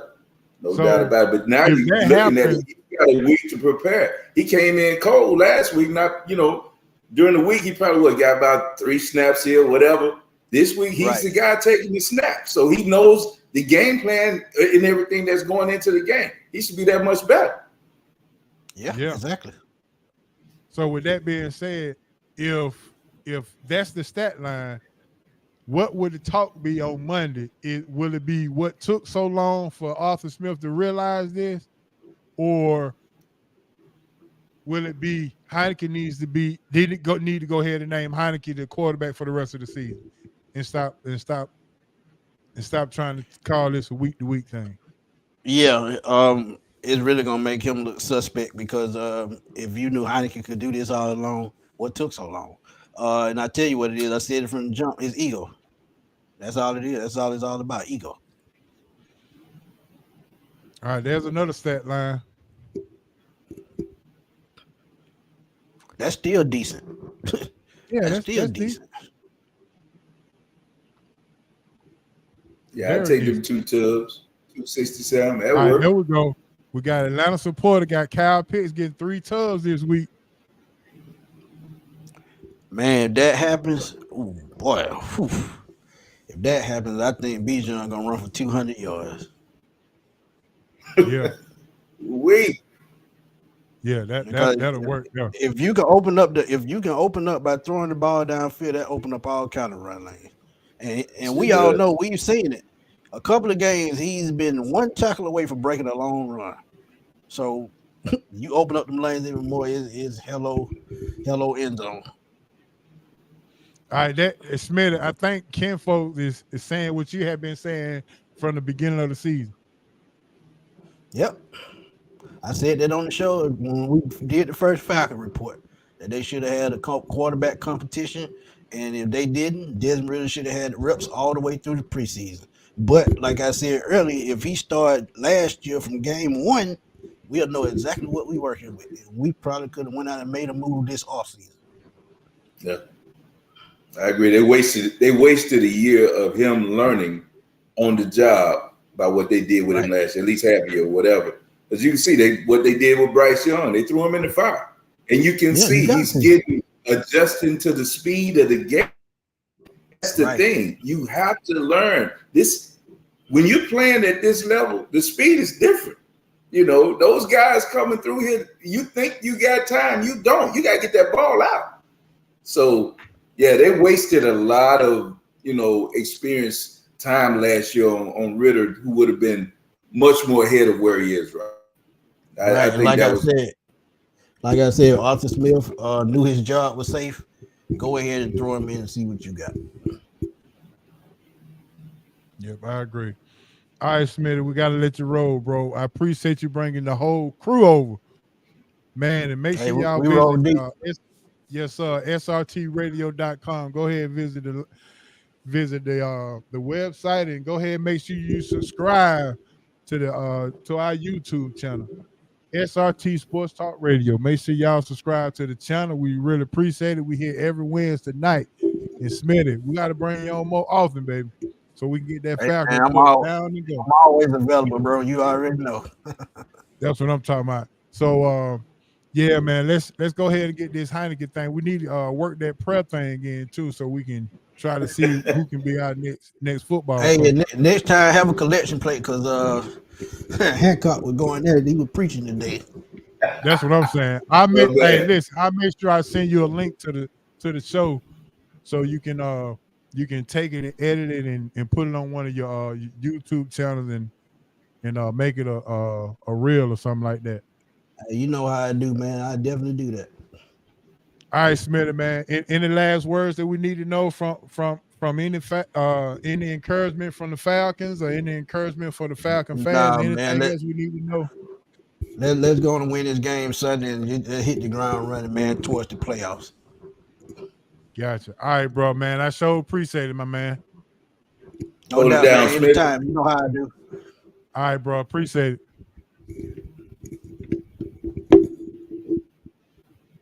There he is, Hans. Smitty Smith brought the whole crew in. Yes, sir. That's what's up. You kind of like what he said tonight? Oh, without a doubt, man. Without a doubt, I think be a blowout this Sunday now. I'm really feeling that too, man. If you don't, you're really taking a step back. You're playing against a rookie quarterback. You should put pressure on him from the start. He's got to beat me. I'm going to come at it. We talk about the speed of the NFL.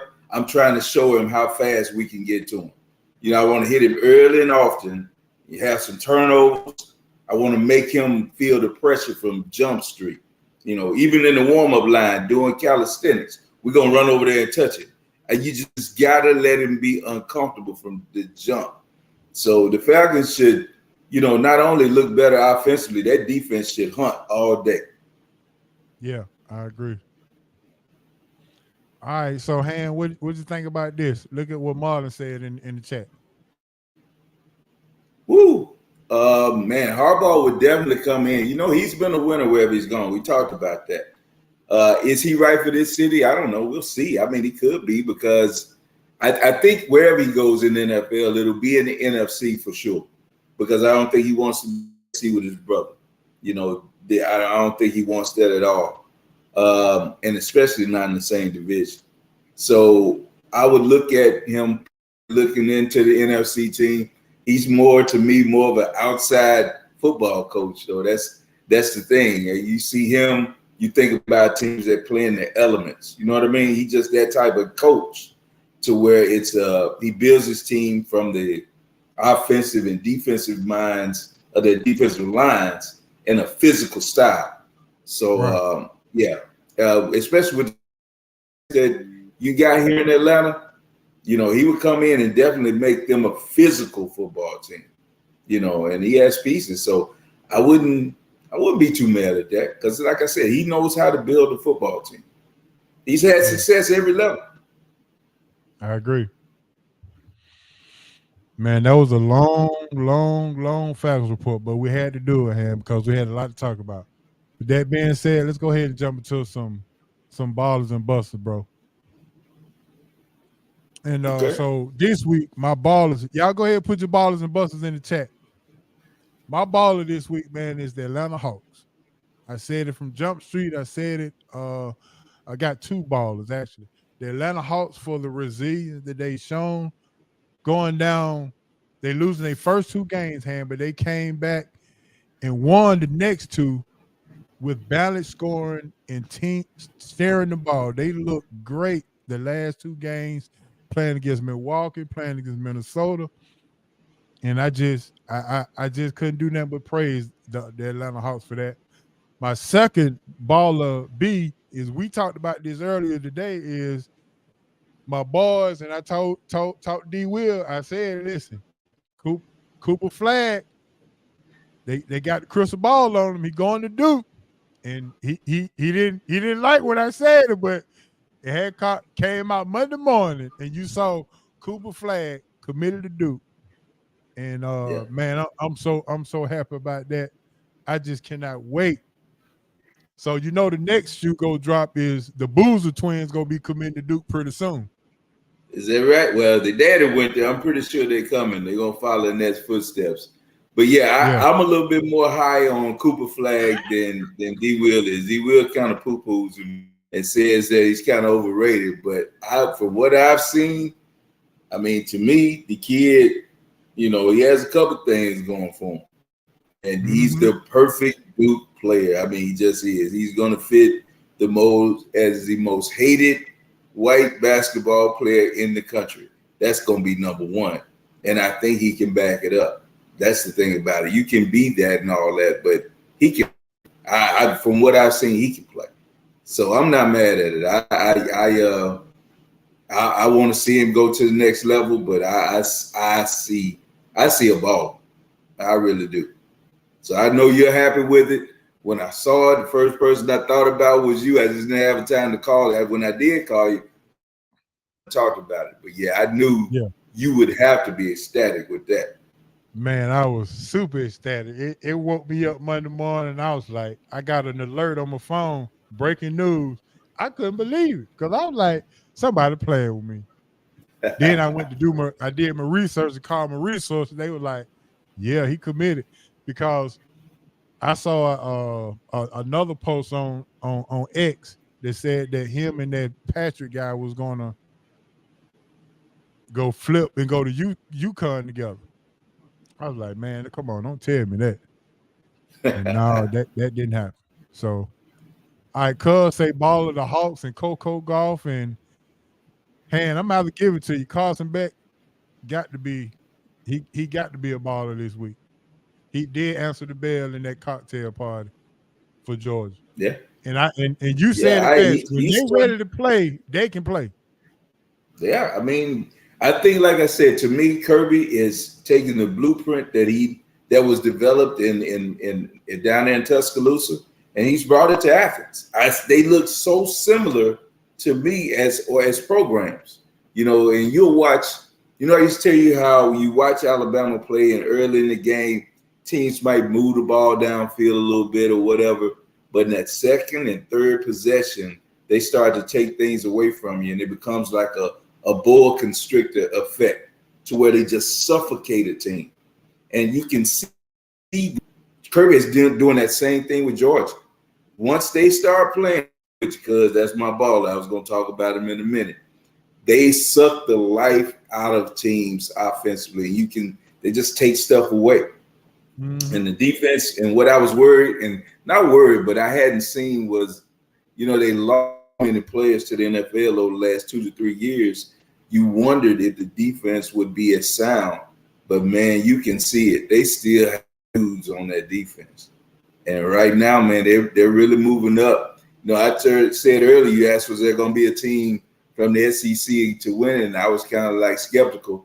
But from what I see, they're going to be right there with it, man, because they play. They're fully developed football team. And Quaz is kept. The quarterback is a better thrower of the football. Well, not quite, because everybody knew that Thurston wasn't really the thrower. This Beck can throw the football. But the thing that the other kid brought was his legs. He will keep plays alive and be able to make plays with his legs. I haven't seen Beck do that, Carson Beck do that, but he gets rid of the football, which is a plus. Now, going to my baller, is what Cuz has up there is Steph Curry. And I have Steph Curry and State Warriors. And I got to give a little caveat and baller to Chris Paul for coming off the bench, because what he's done in solidifying their team, especially the second unit, they don't turn the ball over as much. He's getting them quality shots, and that's fine. You know, we were worried about the ball movement. They're playing like we were accustomed to seeing Golden State play. But now with the, you know, having Draymond back at all times, now even when Chris comes back in and together, yeah, Draymond doesn't shoot it as well. He can't shoot it at all. Let's just be real. But they have two playmakers. And you remember back in the day when they were really a Golden State team, they would come in second unit players that could still make plays for others. Chris can make plays for others and still score a little bit. Draymond can make plays for others. Steph, although I think he's overshadowed everything with the shooting, he can make plays for others. They don't look at the 5 and 6 assists he has a game. You know, the hockey assists he might have. The gravity of him being on the floor is almost an assist every time, because every time he steps across half court, guess what happens? You got to find it. So what does that do for the rest of the players? It opens the offense. So my baller goes out to Steph Curry and the Warriors. Him having what? He shot, I think, 7 3-pointers the other night, had 42 points. Yeah, he's still that dude, man. So Steph and Golden State. Cuz gave you a baller too. Who did? Oh yeah, Cuz, I see him with them Clippers. Yeah, it's just a matter of time for James Harden implodes that team. James Harden, though. Matter of time. It's just a matter of time. I promise. Did you see Tyrone losing the knowledge that they traded for James Harden in his press conference? Dude, did you see him walk in the locker room and nobody got up and gave no dap but Westbrook? Everybody else is like, oh, whatever, man, whatever.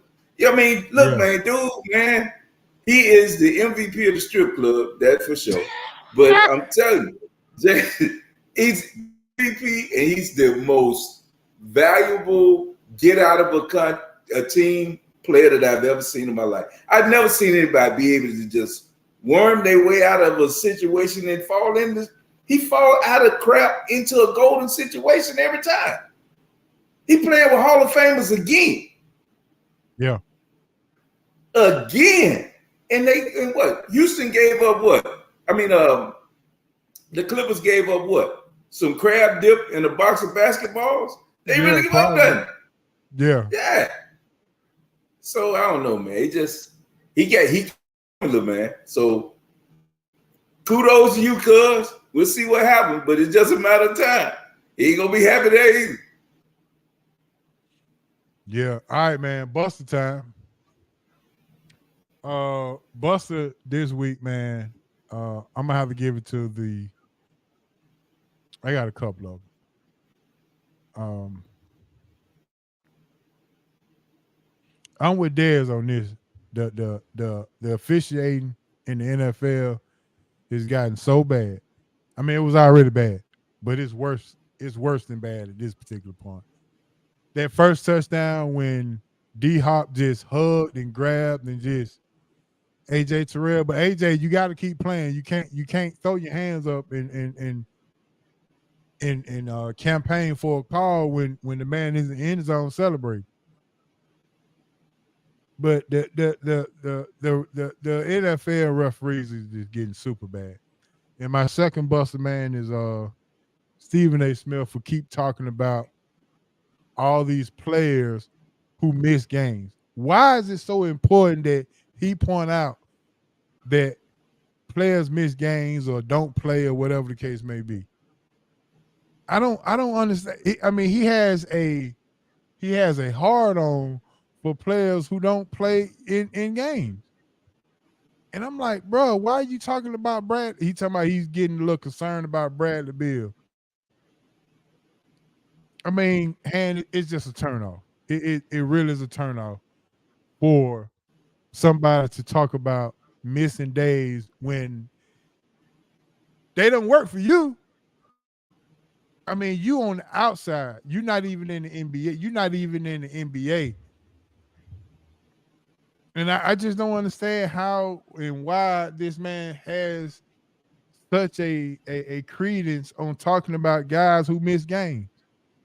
Now, when he got the COVID shot and he still got sick, he had to miss 2 weeks. I don't hear nobody talking about, how he had to miss because nobody care. But anyway, and my last one is the Atlanta Falcons. Who's that? Arthur Smith and his unwillingness to tell us why he won't make a quarterback switch. I mean, I could have said no better than Smitty. He has that rich kid attitude for sure. Can't nobody tell him nothing. He's always right. His arrogance is just through the roof. And I'm just like, each and every week it's the same thing. We got to get better at it. And then he had the nerve to get snappy at somebody who asked him about the turnovers. So, but let me get out my rant. Those are my busts. What you got? Yeah, I sent you a clip of a first down. I don't know if you saw it. Oh yeah, I saw that. That was crazy. It's just blatant that they cheat now. I mean, he moved the ball a foot to take that first down away. I just the officiating in pro sports, and I hate it because everything is so technical. They have to go to the replay on everything. I really miss the days of if it's a blown call, it's a blown call. Let's keep it moving. Yeah, you were upset about it, but man, I mean, you got to go back and review whether this is an interception. If a blade of grass touched the laces this time, and it's so inconsistent because some of the times you see it and you're like, that's not a catch, and then they give it to you, and then you can't review even though you see something that happened on the play, or you call a holding call, or somebody gets a retaliation foul because of something somebody else did before, but then it's all said. It's too technical to me right now. I just wish they would stop and just go with the call and keep it moving. You just have to live. We can't go back on anything. If an official, if a policeman stop you and tell you got to go to court, you're going to go. You just got to deal with it. That's life. I just think we're too technical now, man. You can't really judge if it's a catch or not. You see it and it look like a catch, and then a blade of grass touched the ball and that's not a catch. I'm done. It's frustrating. So to me, Buster on all that kind of stuff, and Buster to Purdy. Let's just be real about it. The 49ers went in there and busted and got their butt busted. Cincinnati whooped their butt. And if that was other quarterbacks, they'd be all over. But Brock Purdy now has turned into Cinderella at the ball. It struck midnight, and people understand why he was picked last in the draft. There's a reason, because he's limited. 2 weeks ago, they're talking about him being the MVP of the league, and now in 3 weeks, I think he's thrown 6 interceptions. And now you still want to talk about it's the defensive fault. Defense's fault. No, it's him. Let's put it on him. Let's call it like it is. Stop protecting him. Right. He's playing bad, and he's the cause of them losing. So Brock Purdy gets my bust. Now, even though he's missing his left tackle, we still go put all of it on him? Well, when Dak was missing his people, and I'm not a Dak supporter, but when they went in there and lost to Arizona, he was missing the line. And what did they do to Dak? But they go. Didn't they grill him?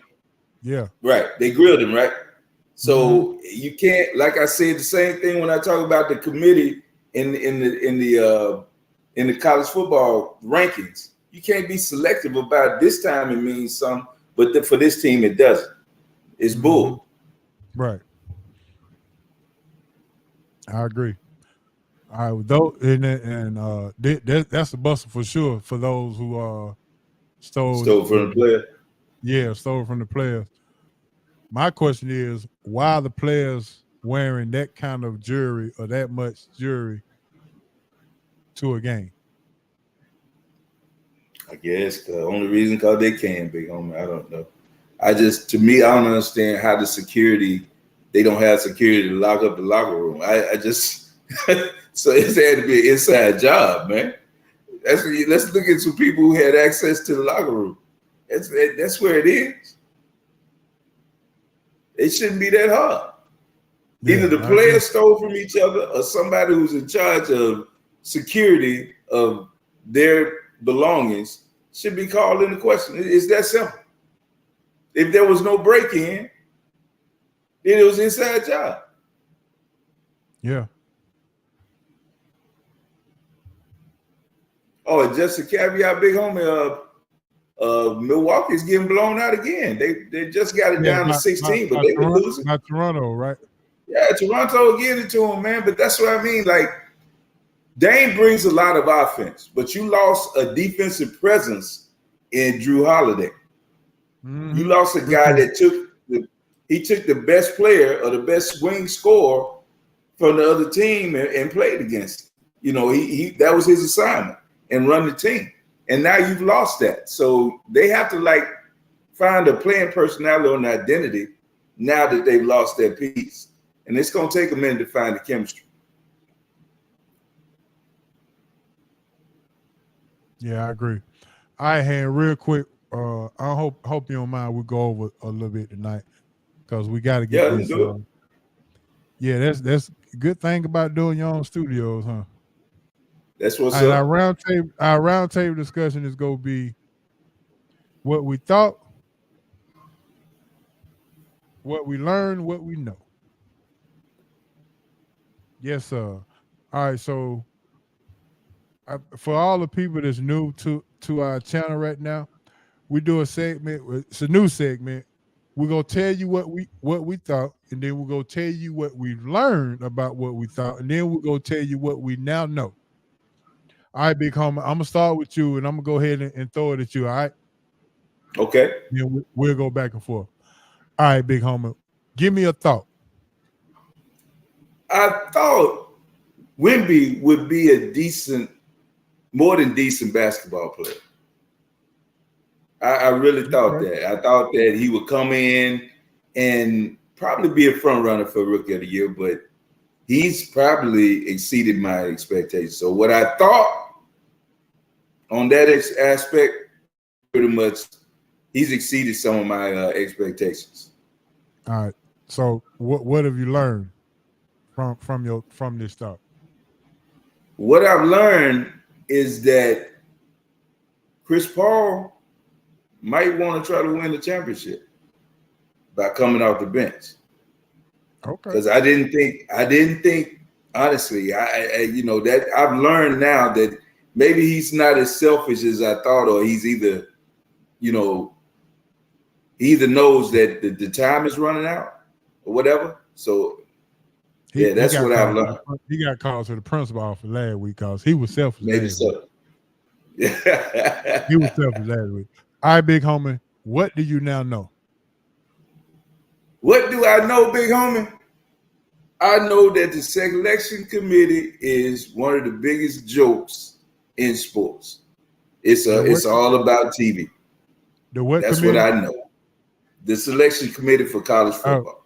Oh, okay. That is, I do know that that's a joke. I do know that they come in and they pretty much put this thing in place, and set it up to a point to where it's a great TV show for us to watch. That's what I know.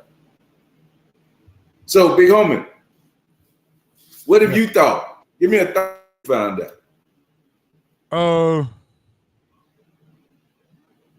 I had a couple of them. I'm trying to figure out which one I'm gonna go with.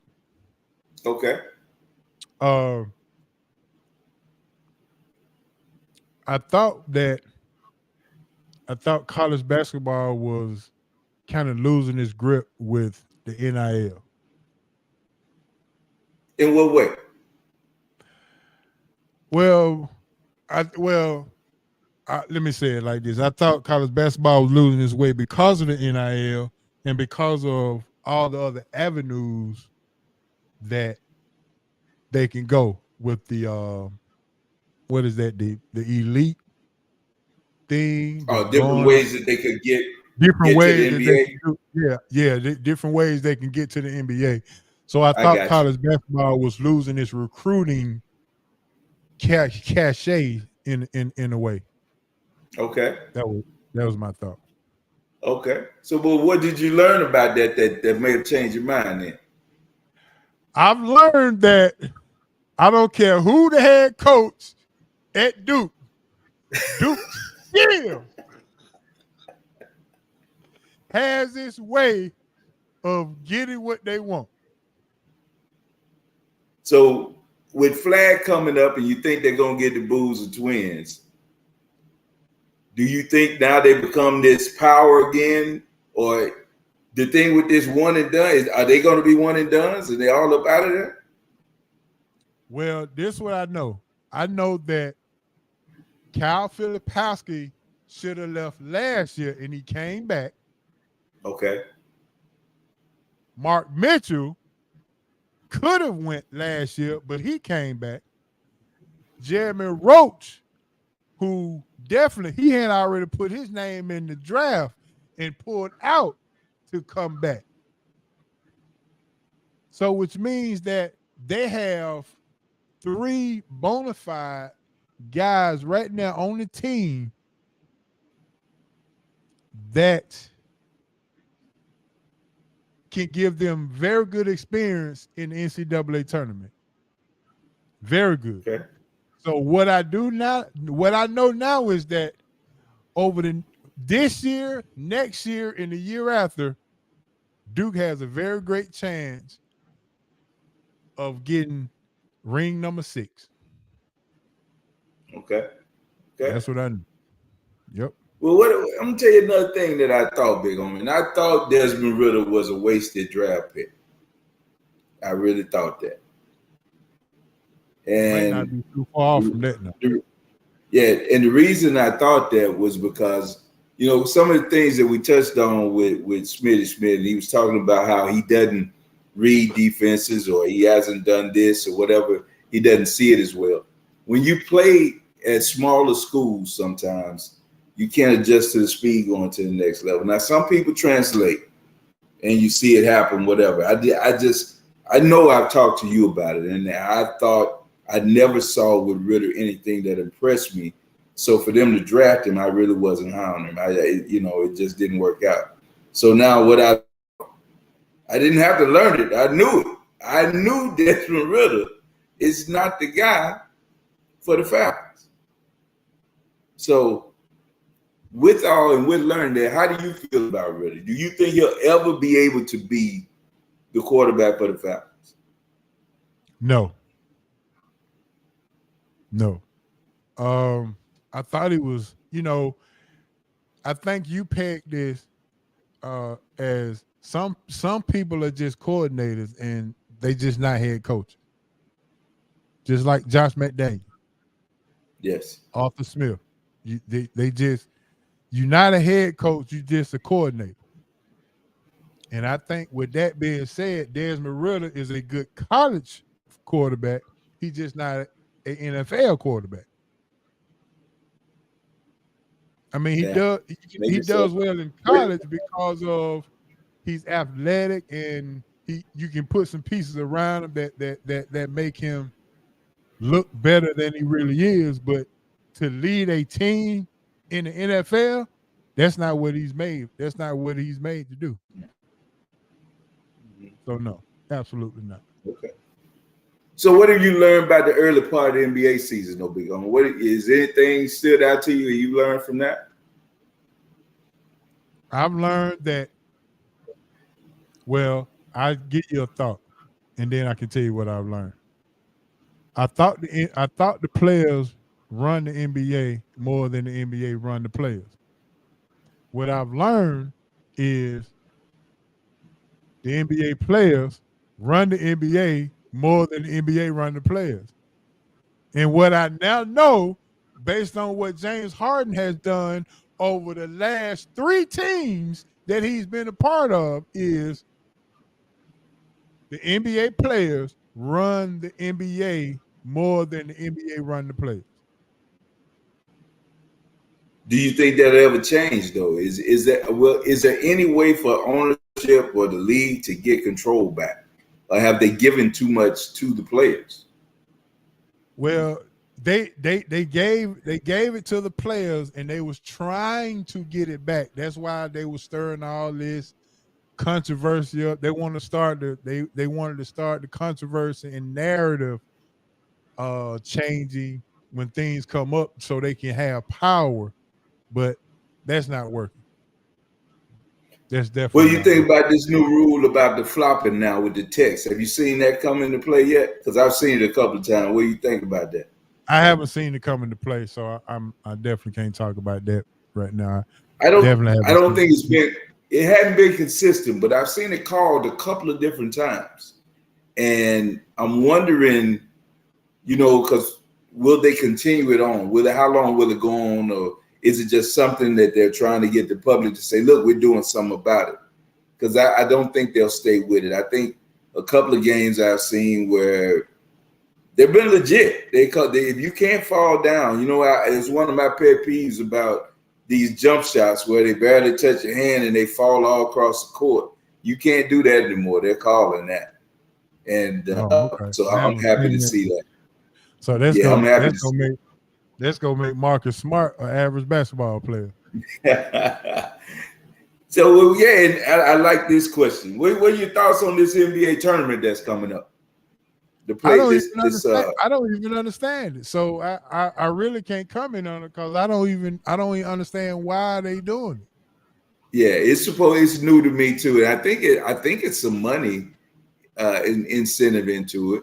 I don't really understand how it works either, so I'm not going to sit here and say it. But things I heard about it, I said, okay, I kind of understand it, but I would understand it more if it meant something toward the season, like the winner gets you can't finish this so low in the draft, or you get better, draft positioning, or you can't tank, or if you don't do something or whatever. I understand if it meant something, but I'm still a little fuzzy on things. I think they're trying to get people more involved. We hear all the time that nobody cares about the NBA until after Christmas, right? So I think this is probably a way of trying to see if they can get more eyes on the product. To say, okay, well, look, we're playing for something, because that's what everybody say. Nobody really plays until after Christmas. Nobody pays attention to the NBA till Christmas. So maybe this is part of it. I can see that. If that's the case, then okay, it's supposed to bring more interest to it. Yeah. Maybe we get E-Dub on here next week and we'll ask him. Yeah. I'd like to hear. Yeah, I'd really like to hear his thoughts on it. But that's the only thing I can think of is that's the reason they're trying to do it, But we'll see. Is any rookies out there that caught your eye? Besides Wembanyama is well, I'm gonna tell you. I tell you who caught my eye, and and I think Luka has come into this season, and I think they're actually playing for a real contender, playing like a real contender team at this point. That he's playing up. He's in mid-season form at the beginning of the season, and it's something that we don't see often. Do you think he and Kyrie finished this year together? Do you think because like you said, to me, this is Luka's team. And Kyrie is still at the point where he can be the catalyst on the team. You think he wants that second banana type situation? I think winning cures a lot of ills, and I think if they win, and then I think it's okay because it's hard to win a championship in this league. Let's be real. It's definitely hard to win a championship in this league, and the reason I say it's okay, Luka reminds me a lot of what LeBron does for a team. He can distribute, he can play make, he can do pretty much everything. And Kyrie has played with LeBron enough to know how to play with someone that dominates the ball and dominates the team like that. So I think he'll feel comfortable in the role of that because I think that he can still get his shine when Luka goes out and rest and things of that nature. So I don't think it'll be a bad thing. Okay. I gotta watch a little bit more. I think he sat out tonight. I do like what Cuz is saying. This is Harden's last chance, and I thought his last chances had already passed. I didn't think the NBA would cater to him again. I thought an edict would come down and the owners would band together. I was so shocked that he was able to force his way into another city, a big city, a city that, he would like to be in. The NBA has a way of places to exile you. We saw it with Chris Webber, and I think a lot of people don't realize that Webber had a second career in Sacramento, but he was sent there as punishment because of everything that went on with Washington and Golden State, early in his career. And he was sitting out there kind of exiled, but he turned that franchise. They had some quality young players. He went in there and they found themselves in playoff hunt and turned out to be a real good basketball team. I don't know how Harden keeps finding his way into good situations. I still don't know how it's going to work because now you have him. He's going to have to give up a lot of his game, but we don't know because we don't know how much Kawhi is going to be there. We don't know if Paul George is going to get hurt. Westbrook is going to be there, and Westbrook is actually playing good basketball right now. You're bringing in another mouth to feed. How does that work? How do you think you're going to see that work with the Clippers? Because now what happens with the other guys is they're going to lose minutes. I'm very interested to see how this going to work because and then you got a coach who's learning how to manage egos on the fly. I mean, Tyronn Lue was not he's not a hell of an excellent old guy. He's been fortunate to coach LeBron and some more good players. But is he the guy that you want ahead to lead 4 future Hall of Famers on one team? Is this your guy that you want to lead 4 future Hall of Famers on one team? Right. I'm not sure, man. I'm just not sure. I think it's a waiting to see, and I think he's going to defer to the players on this, and however they roll, that's how they's gonna roll. Well, how do Harden and Westbrook play together? And you got a player in Kawhi that supposedly at one time was your best player or threatening to be second or first best player in the NBA, been injured. Paul George still has game, who's been your leading scorer. What Harden has excelled in is when he went to Brooklyn, they moved him to the point and he kind of distributed. So if he's distributing the basketball and giving the ball to Kawhi and to Paul George, where does that leave Russell Westbrook? You see what I'm saying? How do you start?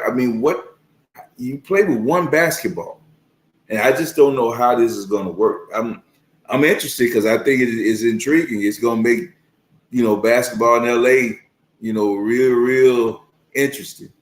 But I don't know how it works. I don't see how it fits. Chris Paul better call one of them and say, "Hey, coming out the bench ain't bad." Yeah, I guess so. I guess we'll see. Somebody, I agree. Somebody has to come out the bench, but who is it? Does Harden come out the bench like he did early in his career at OKC? Well, he's the new guy. He's the new guy coming in. So yeah, he would have to be the odd man out right now. Well, who finishes the game? Do they finish the game with those four on the floor? Because Harden is not a great defensive player. Westbrook is not a great defensive player. The other two wing guys, if they're not broken down in George and in Kawhi, they play deep. Yeah, I agree. I hear you, cuz. I see you say it's going to work.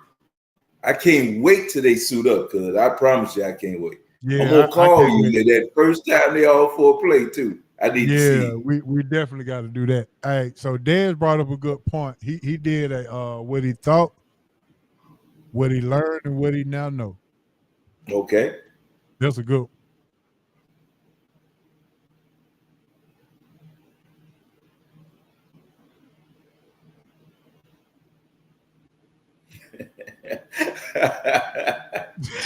I hear you, Dez.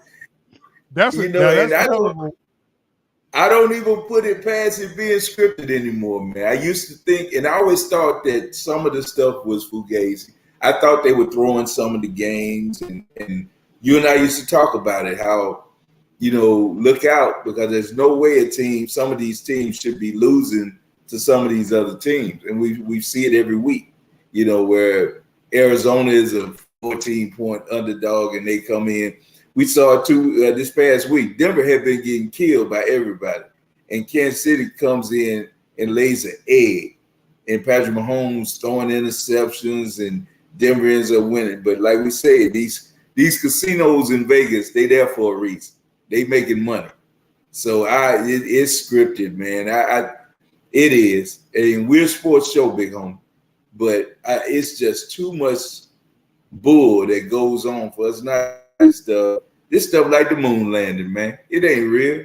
Them folks ain't go to no moon, and these folks ain't losing to some of these teams. This some bull. Ain't no way in the world you see this. How much money did Vegas win? How many hotels can Vegas build off Denver beating Kansas City this past week? Oh, buddy, it was some money made off of that. There's no way in the world, because see, the thing about it in betting, in sports betting, a lot of people play big time parlays, and they'll pencil in Kansas City on the money line. So that'll be one of their wins. Now they'll pair that with other teams and have point spreads where they matter or whatever.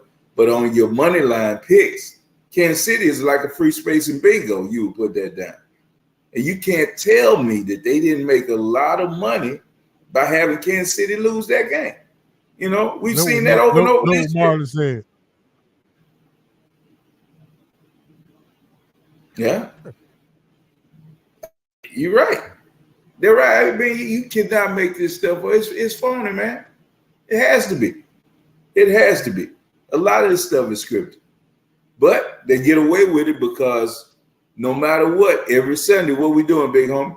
We tuning in to see what happens. We in front of the TV, we gambling, we betting on it. And like I said to you a long time ago, when they figured this out was when people came out and the WWE said, yeah, we fake. We're going to tell y'all the truth, we fake. And guess what? They started making more money. People were still watching. They said, oh, we got them now. So we can come out and tell the truth, and they still going to do it. We put it right in their face. Yeah. And they still gonna watch it. We still do it every week. We go back. We like cattle. We just like cattle. We just keep going to slaughter. And they just keep printing money on us, man. But we love it. Yeah, I agree. Yeah, that's a tough one now, hand. To have. Yeah. And then look, and then they'll swear, they'll break it down to you and say, did you see how Denver forced Kansas City not to use Travis Kelce down in the middle of the field? They give you all kind And he been over. give you all kind of breakdown of Yeah. how they did this and how they did Look that. how they did it. Yeah. But the week prior, they can't stop what a tight end from Washington or a tight end from the Jets or whomever. But they can stop the most unstoppable force in the NFL and Travis. It's bull, man. And then, crap. they cap it off with this. Taylor Swift won at the game. That's why. Yeah, whatever. Because she's on tour. But we're going to keep watching, Big Home. We're going to keep watching. Yeah, we're going to keep watching. Yeah, D. Will say he was in the meeting tonight and he had texted me and said he had some other stuff to do. So it's all good, Will. Yeah, let me find my cue music so we can wind this thing down. Good thing we can go over. Just glad that people stayed with us, man. Shout out to Smitty Sports Machine. All our attendants that hung in. Yeah, man. I've been getting notification after notification about people subscribing to the channel. That's what's up. That's what's up. More the merrier, baby. SRT, baby. Yeah, so make sure you say Mama like the shirt, huh? Oh yeah, man. All the people, Mark and Mark love this shirt. Yeah, cuz say he know better. He don't put no more on football game. He say he'll shoot crap. That's all it is, man. If you can figure out how they going with this week, you can make a lot of money in sports gambling. But I promise you, if you don't read the tea leaves, you'll get sucked up. The script will hurt you every week. Every week.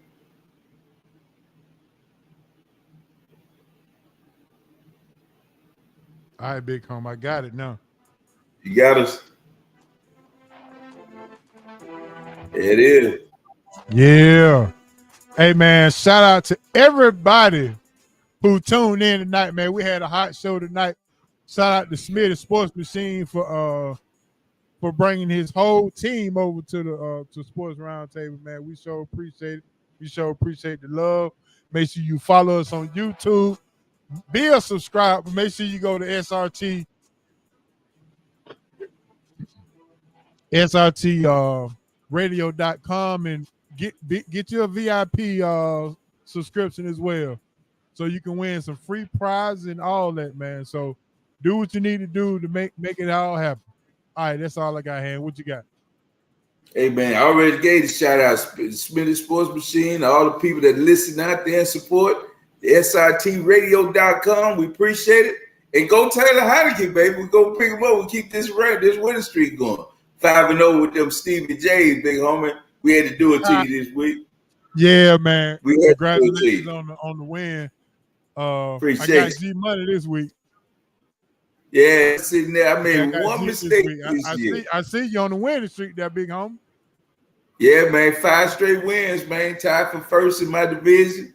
G Money got me, I think, percentages, but we tied in the records. So we'll see, man. I got to see if I can go get it.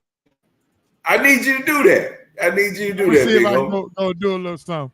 I might not play Cooper Kupp this week because he been hurting me the last couple of weeks. Dude, I think I'm gonna play Puka. I'm playing them. They the two top dudes on the team. You gotta play them, dog.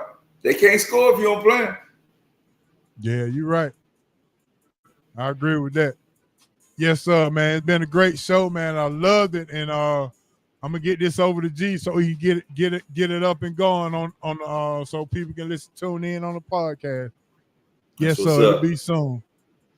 With that being said, you know how we do it. Hand, let's roll, baby. Boogie, I'm headed home, baby.